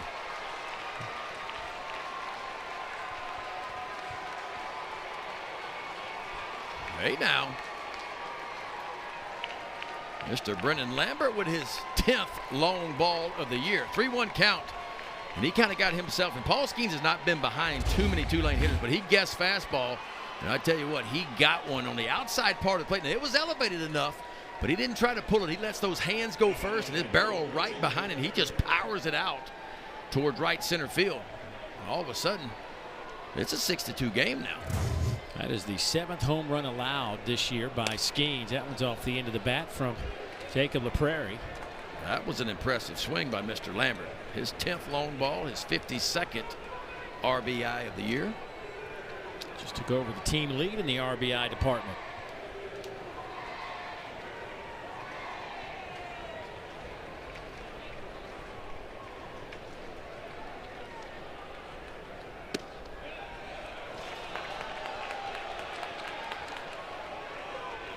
Pitch count up to 92, and you can tell this inning there have been 3 balls hit squarely off the barrel of the bat, and one of them left the yard. Yeah, the velo's still there, right? But there's a difference between velo and then the life that's on the fastball. Because sometimes, you know, when a pitcher starts to tire a little bit, it's not the velocity, it's the life that's on the ball. Maybe the ball gets elevated a little bit more.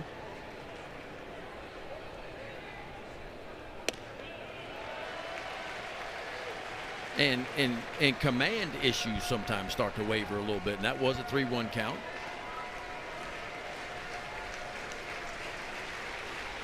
No activity in that LSU bullpen. They're trying to get Skenes to the dugout here, and that one is just off the plate. It's 3-2 now. Boy, the infield was running toward the dugout.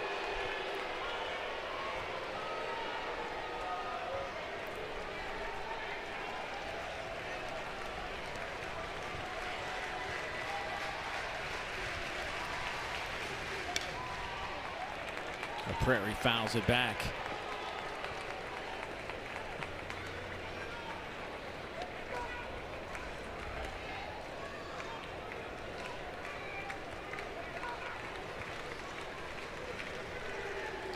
Second full count of the day for Paul Skenes.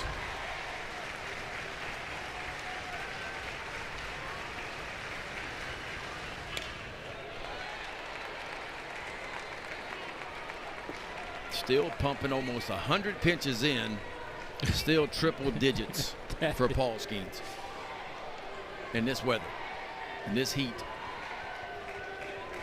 Young man who turned 21 last Monday.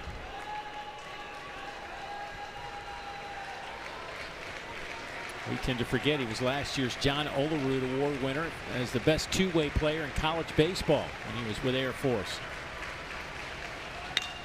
That one's hit on the button. Cruz had an unbelievable break on there, made it look easy. 98 pitches, but one of them left the yard. Yeah, Brennan Lambert. How about this? 6-0 ball game, but not any longer. Brennan Lambert just powers this 3-1 fastball out towards right center field. His 10th homer, 52nd RBI, and we got a 6-2 ball game.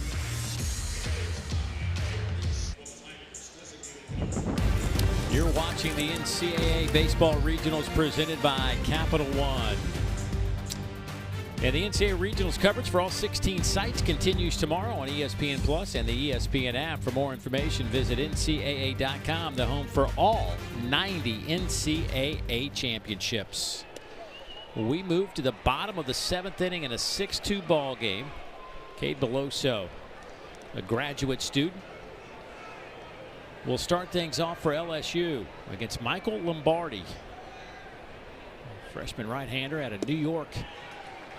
Pumps a strike in there. It's 0-2 on Beloso. Cade scored a couple of runs today.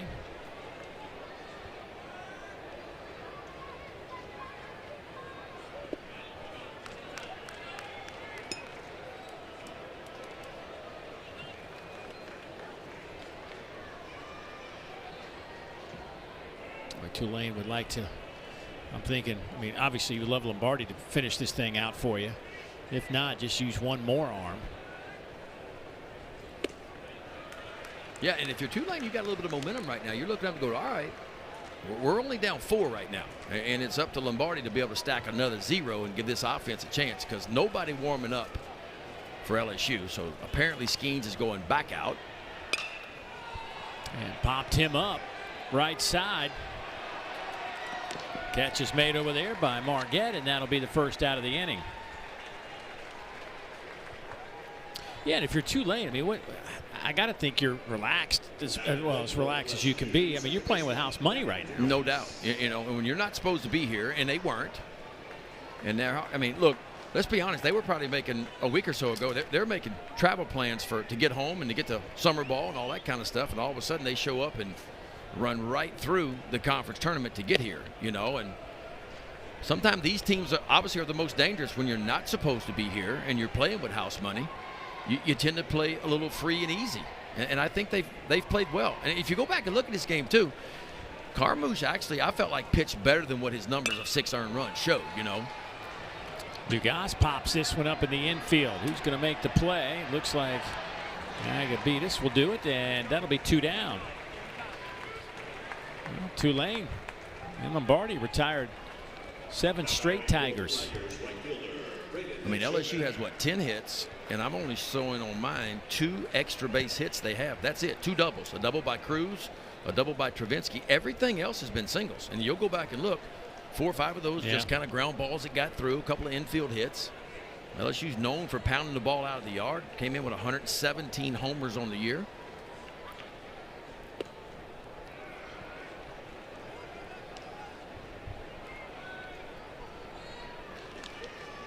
Coach Jay Ullman over there telling us, yeah, the record doesn't look good, but we didn't play as poorly as that would indicate. Right. And when you get to this time of year, the records don't matter anymore. The numbers don't matter. The stats don't matter at all.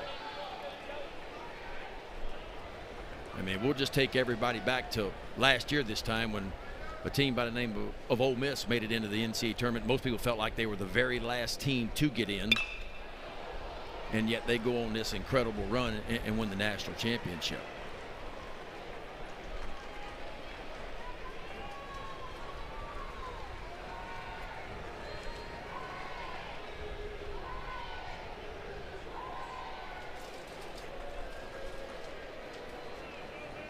One and 2 the count to Braden Gilbert. Swing and a miss. Lombardi looking impressive on the mound for Tulane. 1, 2, 3 frame for the Green Wave.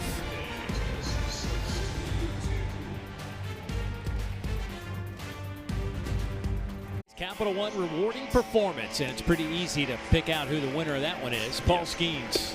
Paul Skenes has just done Paul Skenes things yet again. And look at that, a catch between the legs. So 11 punch outs on the day and a little line drive right between the legs for a double play. Paul Skenes just 2 outs away from his longest outing of the year. 7 1/3 is his longest. 13th game this season with at least 10 punch outs. Fastball's been up to 101. And he's still pumping them in there.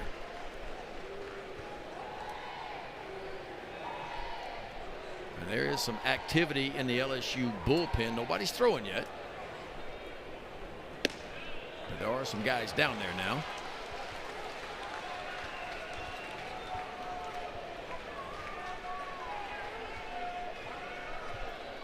Oh, 2 on Beckstead.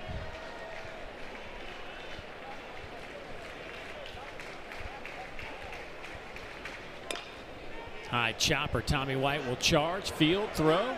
Well done.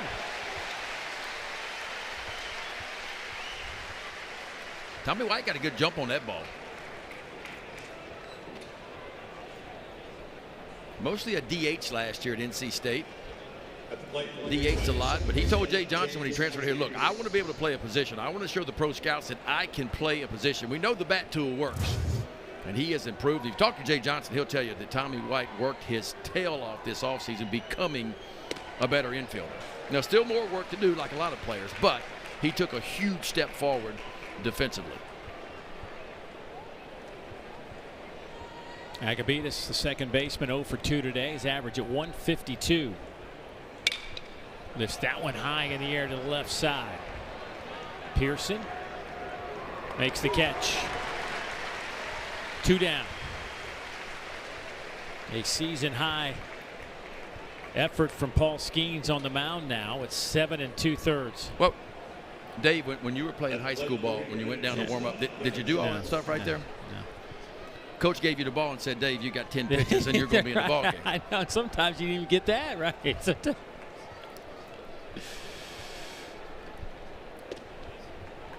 Skenes misfires. By the way, Skenes, the last time he went 8 innings was in May of last year when he was with Air Force against San Jose State. That was a career high for him, 8 innings. Trying to match that with one more out. Gavin Schultz, a 9-hole hitter. Looks at a strike. And we're still pumping 9-9er.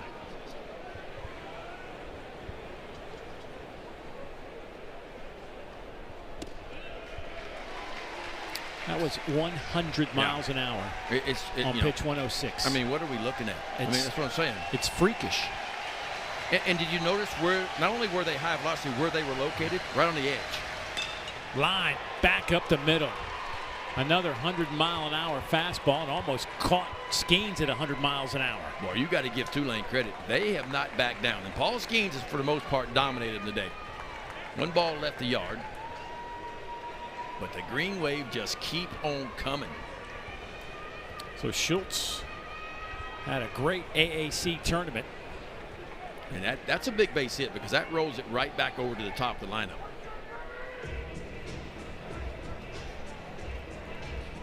How about Tulane left fielder Brady Hebert? And now Hebert comes back up to the plate. There it is. 7 2/3, the longest outing this season. You mentioned San Jose State last year when he was pitching for Air Force. He went 8 innings.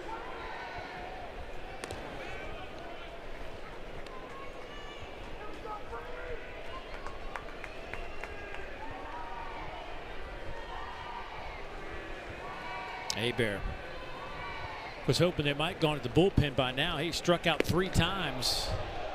Close play over at first base.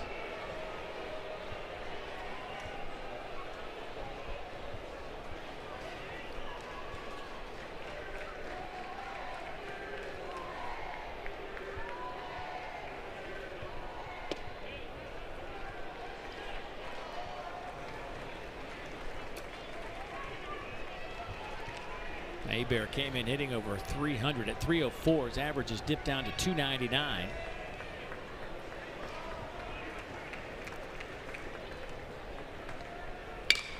That ball is right back up the middle. Couldn't tell if Skenes got a piece of that one. They'll have him out the corners, first and third.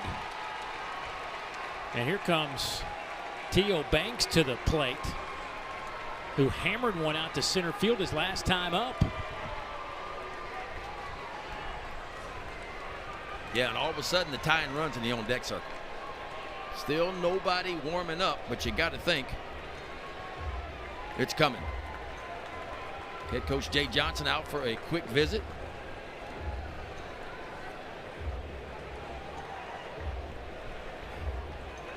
And sir, there are some guys grabbing some baseballs now.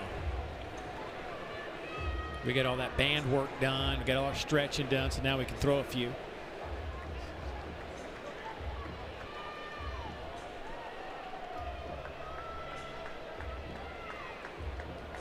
It looked like one of the left-handers, Ackenhausen, who's been really solid as of late. Guidry was up for a moment. Guidry was down there. That almost looks like Thatcher Hurd. It is. That's Thatcher Hurd and that's Ackenhausen. So that's the best 2 back-end guys for LSU right now. Center fielder T.O. Banks.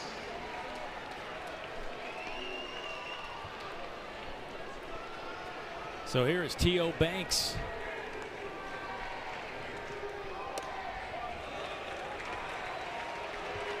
T.O.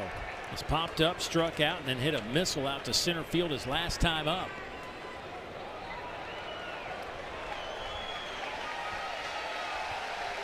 18 long balls on the year, too.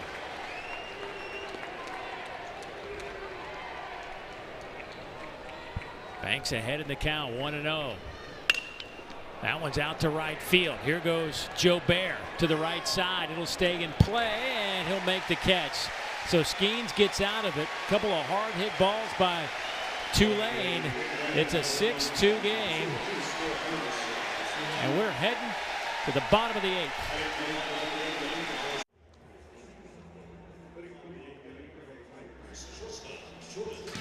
We'll have Game 2 of the NBA Finals Sunday, 8 o'clock Eastern, 5 Pacific on ABC, ESPN Deportes, and ESPN Radio. Butler, Jokic from the Mile High City. Game 2, the Joker's triple-double. Led Denver to Game 1 win. The big man with a triple-double, huh? How is he not your MVP? Come on. What are we doing, people? Got to spread the love around, right? He won too many of them. That's right. You can't win 3 in a row. I don't care how good you are. He's so savvy. I watch him like he taps rebounds. He doesn't, you know what I mean? Like he'll grab him if he needs to, but he'll start breaks just because of his back tap or something. I mean, he's just an artful player. There's a base hit from Jordan Thompson to start things off here in the bottom of the 8th for LSU. Yeah, nice day for Jordan Thompson. 2 for 3 day, and LSU would love some insurance here. At the plate for LSU, left fielder Josh Pearson.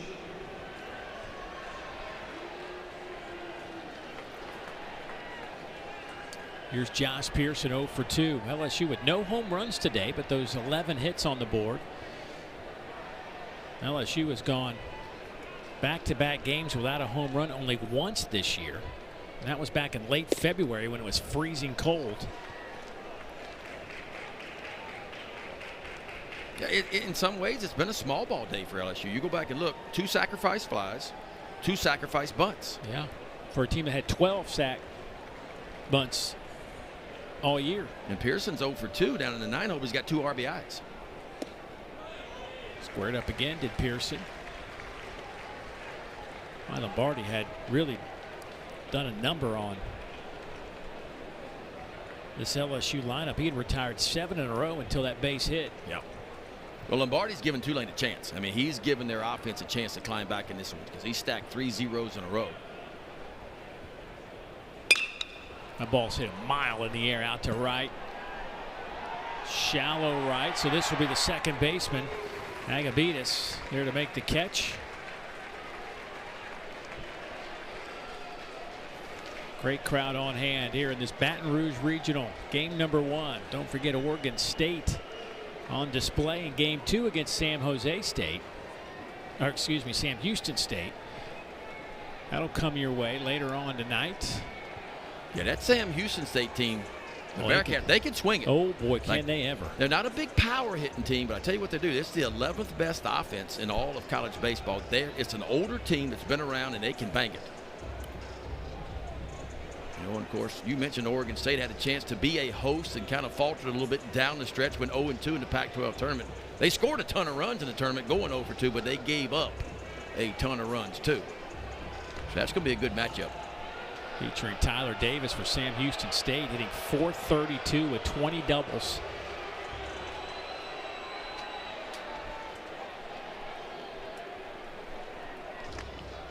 So with 1 out, here comes Dylan Cruz, who's 3 for 4 today. His average has ticked up to .427. Now batting for LSU, center Dylan Cruz.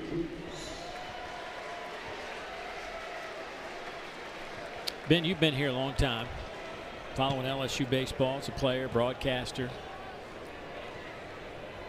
As it stands right now, would you put Dylan Cruz as the greatest Tiger of all time? You have to take yourself out of the picture now. I'm not asking you to include. Well, let's talk about position players. Okay, there we go. When you take the full body of work and what he's done since stepping on campus, I mean, he's been a All-American, first-team All-American 3 consecutive years. And if you look at the numbers he's put up, it's, you know, and the things and the ways that he can affect the game with his defense, with his arm, with his power, with his speed, and the ability to hit for a high average.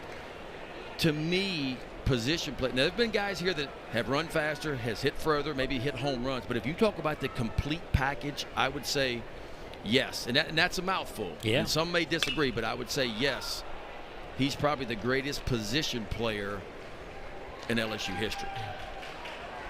I've asked a bunch of longtime LSU fans the same question, and they kind of say the same thing to you because there have been so many great players, but they would put him at the top of the list right now, almost begrudgingly, because there's been so many great players here. Yeah, and look, and again, that's a mouthful. Eddie Furness and the numbers he put up, but Eddie wasn't quite the defender that, Todd Walker would probably be the closest comparison to me because Todd could run a little bit.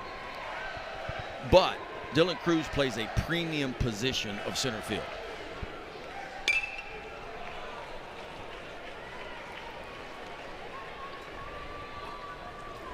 There's Eddie Furness. That, by the way, is Dr. Eddie Furness now. That's just something I just never got into that much school. There's our buddy Todd Walker, who was honored at the SEC baseball tournament this year as an SEC legend. And he's certainly right there with Crews, no doubt about that. Called strike 3. Dylan Crews looks at a third strike. That'll be out number 2. Boy, it looked like just a perfectly executed breaking ball by Michael Lombardi. And I don't know if you can throw one any better than this. You talk about making a pitch when you have to, too, and he did it. So Lombardi's day is over, but boy, he was impressive out of that bullpen. Trying to get one more out here in the bottom of the 8th. Tulane making a change. We'll update it in a moment.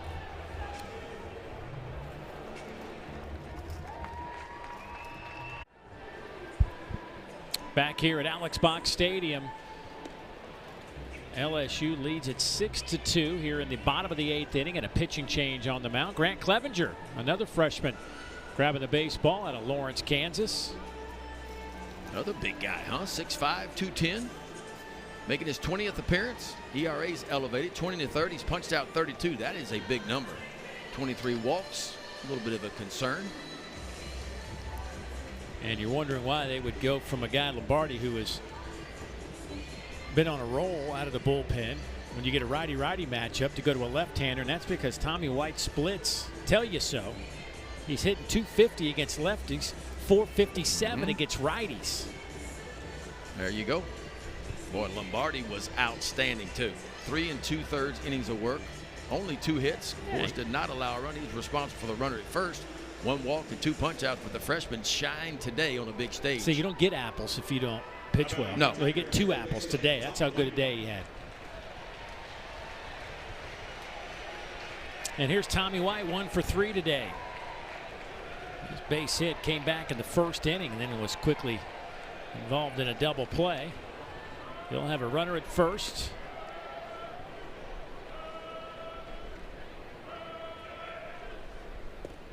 Oh, and that one gets past Beckstead all the way to the backstop. And now Thompson's at second base.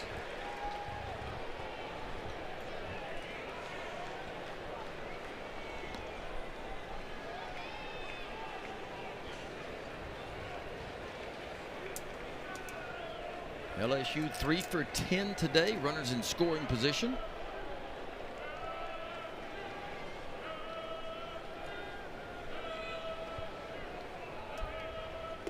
And another one that's down low. Throw back to second. Not in time. Thompson scoots back in a hurry.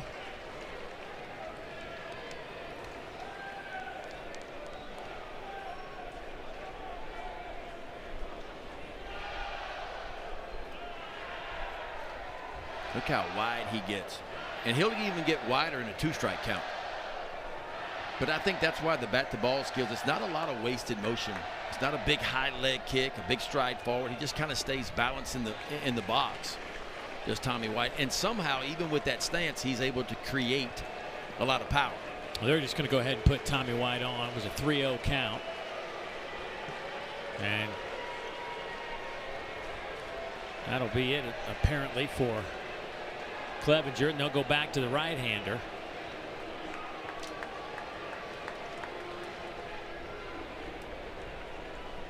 So another pitching change for Tulane. We'll update it when we come back.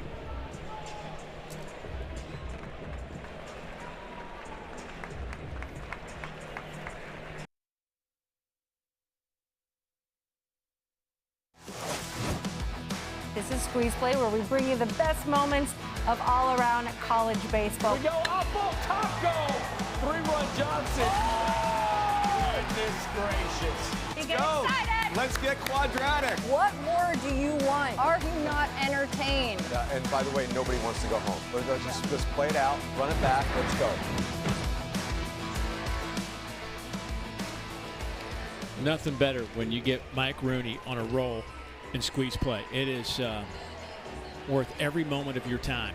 Be sure to scan the code and it'll take you right to Squeeze Play. It's pretty simple. I mean, it can't be any easy. Even Ben figured it out earlier today. That's how easy it is. Yeah, I'm not really good at that stuff, and I figured it out.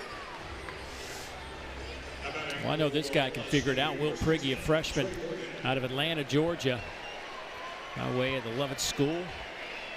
Well, making his 10th appearance. 11 1/3 is all he's worked this year. 11 punch outs, 8 walks. And another freshman arm for the Green Wave. It's our 3rd straight freshman arm. That one misses off the plate. Got a little sweat working. Does Will today. Hot day here at Baton Rouge. Or maybe that hat's been around all year. I have a feeling that hat's been there the entire year. And the way they finished the year, why would you change anything now if you're Tulane? That one misses 2-0. Trey Morgan looking for his first hit today. Will Prigge came here kind of as a two-way guy, as an infielder, and they discovered that he had some tremendous spin on his breaking ball. And one hops that one up there. And started using him more on the mound and had some health issues throughout the year and didn't pitch as much as they would have liked to have used him, but healthy again. But yeah, you talked about it. There are some exciting young arms to work with if you're a Tulane fan moving forward.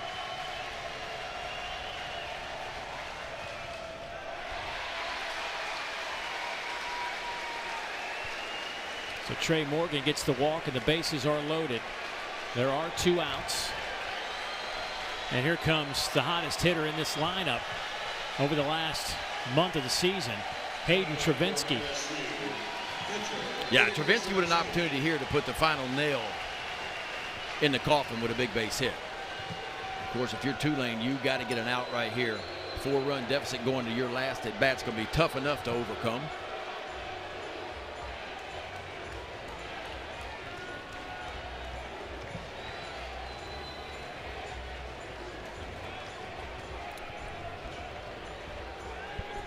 Just wonder if Jay Ullman is buying a little time to get another arm ready to go. Yeah, there's a right-hander down there getting ready quickly. Travinski 3 for 5 with 6 runs batted in with the bases loaded this year.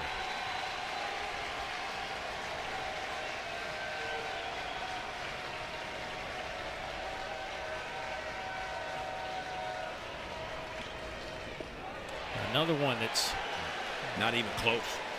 They're all bouncing it back to catcher Seth Beckstead.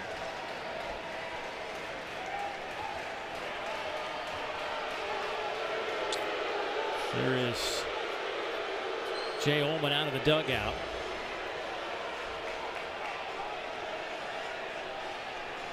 And he's going to make another change.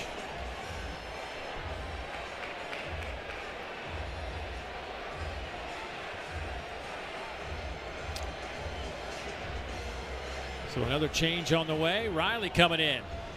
See if he can't get this 3rd out for Tulane.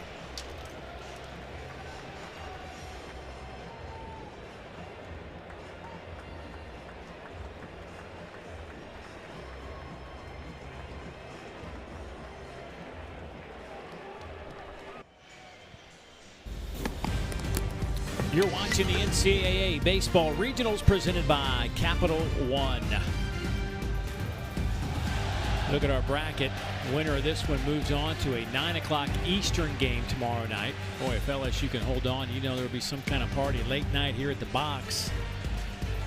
The loser will head into the elimination game, 3 o'clock Eastern tomorrow, against the loser of our next game, Oregon State and Sam Houston State, coming up at 8 o'clock Eastern time tonight. There'll be some late nights. You ready? I'm ready. I need you to get your sleep. I need you up beauty sleep. Take a whole lot of that, but I'll be ready for the game. If you show up tomorrow in a white tank top and some blue jeans and a cowboy hat and a with a big hat, buckle, yeah, you're going back to Atlanta. I am. I've seen enough. Here is Colin Riley making his 21st appearance. He has a brother pitching over there for Vanderbilt, Patrick Riley. And he will step in against Hayden Travinski behind in the count 1-0 with the bases loaded, but there are 2 outs here in the bottom of the 8th inning. Starts things off in his appearance with a fastball for a strike. It's 1-1. Both the Riley boys pitched in their conference tournament games and won the title. Some bragging rights going on in that house. Yeah, no nerves. Now, the warm-ups weren't good. I watched all of his warm-up pitches. Did not throw 1 strike. But the first, that's how crazy baseball is. Good fastball for strike 1 and a good little breaking ball in the outside part. Well, Becksted's been good back there, hasn't he? I mean, he's blocked a lot of dirt balls here in this inning. Kept them all right in front. Colin's dad, Michael, here in Baton Rouge, his mom, Ann, in Nashville with his brother Patrick for that Nashville regional.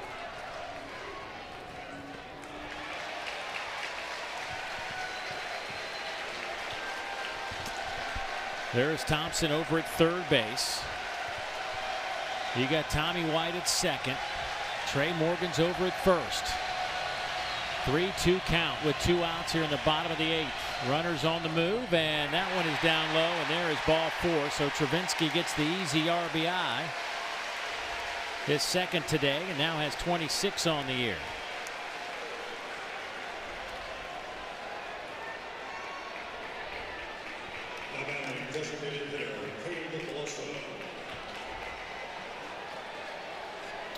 So we've had 3 consecutive walks now.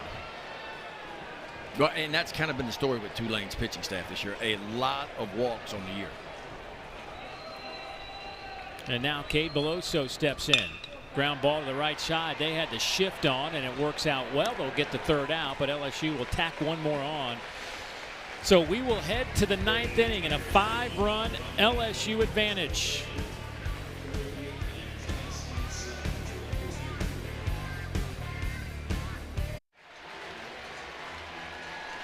Paul Skenes back out on the bump here in the 9th inning, trying to close it out. 111 pitches. His season high is 117. And if he can get 1 out, it'll be a career-high outing for him in terms of innings pitched. 11 strikeouts, 7 hits. He's given up a 2-run homer for the only runs by Tulane. And he'll start things off with Brady Marquette. First pitch in there for a strike at 99.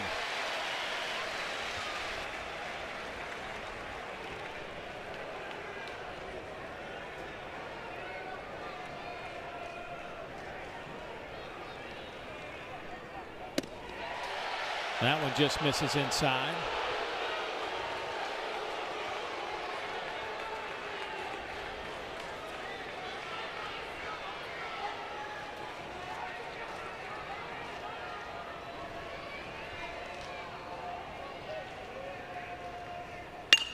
That ball's out to center field. Dylan Cruz has a read on it at the warning track and makes the catch for out number 1.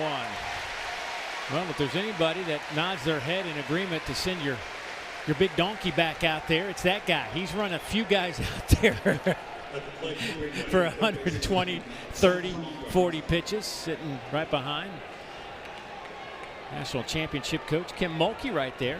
Well, Scott Woodward, athletic director.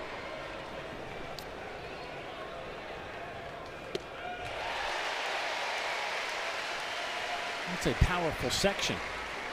Simon Baumgart steps in there with 1 down, 1 for 3 today.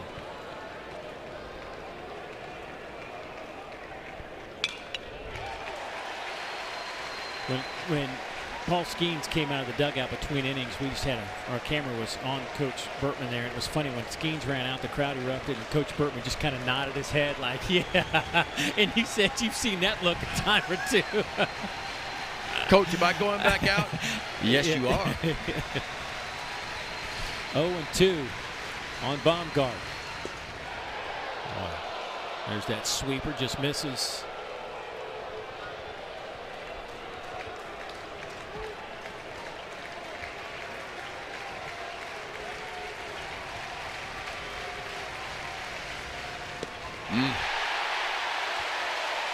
I'm going to tell you, yeah. Anything turns like that should have a blinker on it, Dave Neal, because that's about as hard right to left as it gets. That is strikeout number 12, and the Tigers are 1 out away from moving on into the winners game tomorrow night.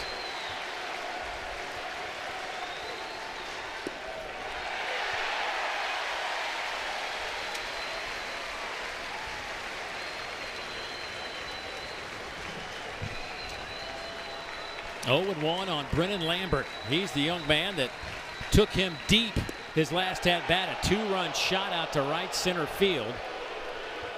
Off a fastball, too. And Skenes so far against Lambert, nothing but sliders.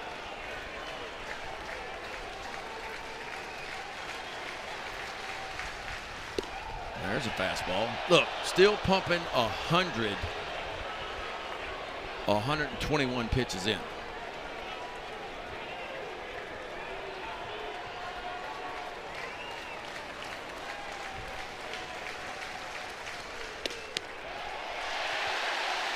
2-2. Boy, Lambert didn't like it. Can Skenes make it a baker's dozen? Can he get to 13?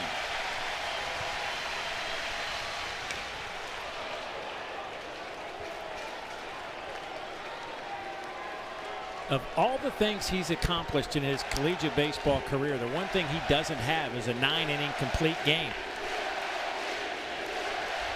Boy, and this is a time, whether you're tired or not, you get the home crowd behind you, and it just takes you to a different level. You are no longer tired.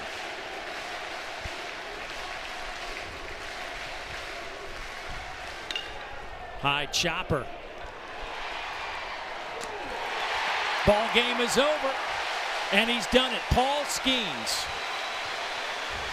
goes the distance and wins it 7-2. And LSU is moving on. And it couldn't have worked out any better for LSU. Obviously, you win. You use one pitcher by doing it. And this is the time of year you want your superstars to show up. Well, they did for LSU. Skenes, unbelievable. 9 innings, 7 hits, 2 runs. Did not walk a batter. Punches out 12.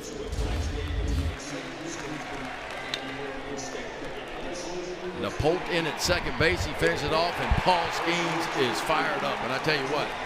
And how about Dylan Cruz? Your 2 superstars shows up. Dylan Cruz goes 3 for 5 on the day. LSU picks up 11 hits, 7 runs. LSU moves on to the winners game tomorrow night. We'll face the winner of Oregon State and Sam Houston State. But the story today was Paul Skenes. A complete game effort.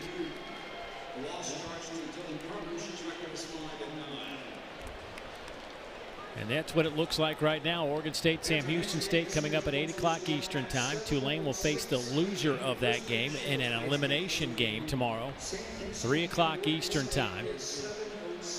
Tulane goes to 19-41 on the year. LSU will go to 44-15.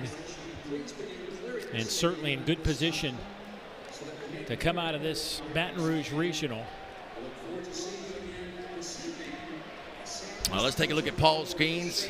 Picked up 12 punch outs today. That was the first one around the inside part of the plate. He'd been that breaking ball whenever he wanted to, it felt like. And the command was outstanding again for Paul Skenes.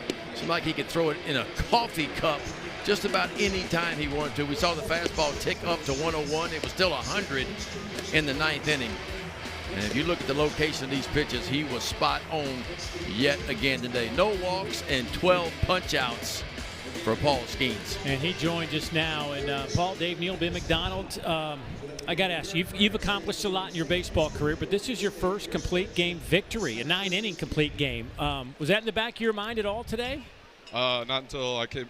Not until I went into the dugout for the 8th. What was the conversation like between you and Coach Johnson about coming back out for the 9th?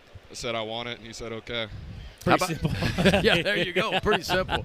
How about the crowd, man? The crowd on their feet just buzzing. What's it like out there, man, trying to come down the stretch and finish it off right there at the end? I had goosebumps the whole inning. It was awesome to run out and hear them, cheering. That was one of the coolest moments of my career. So you got the first game of this regional under your belt. Just your emotions getting this game started. I know, your velocity was where it's been all year, and it stayed that way all game. But just the feeling of being here in this regional, in this environment for this team that has expectations of winning it all. Yeah, it was nice to start it off like that, save the bullpen. We got a really good guy going tomorrow, and we got a lot of good arms out of the pen, so it sets us up nice for for the rest of the regional. Yeah, look, the breaking ball the last time out, not quite as crisp. Today it was very, very crisp. What kind of adjustments did you make on that? Honestly, having a little bit of a longer week helped getting home because last week was a little bit of a body thing, and so it was nice to be able to figure out my mechanics a little bit and work on that throughout the week. Hey, listen, great watching you pitch. Good luck rest of the way. We'll let you go get in the team photo. They're waiting on you right now. Awesome. All right, congrats. see you, buddy. Thanks. Thank you. LSU getting ready to pose. Look at that, getting a round of applause by his teammates. I don't know if that was like for getting to the team picture or just for his effort on the mound. Either way, he'll take it. It was a great day of baseball for LSU as they win this one 7-2. Coming up next, it's number 3 Charlotte taking on the Tennessee Vols. Up next here in Baton Rouge, it's number 3 seed Sam Houston State against number 2 Oregon State at 8 o'clock Eastern time. So for the rest of our crew, including Ben McDonald, I'm Dave Neal saying thanks for watching. Let's get you out to Charlotte.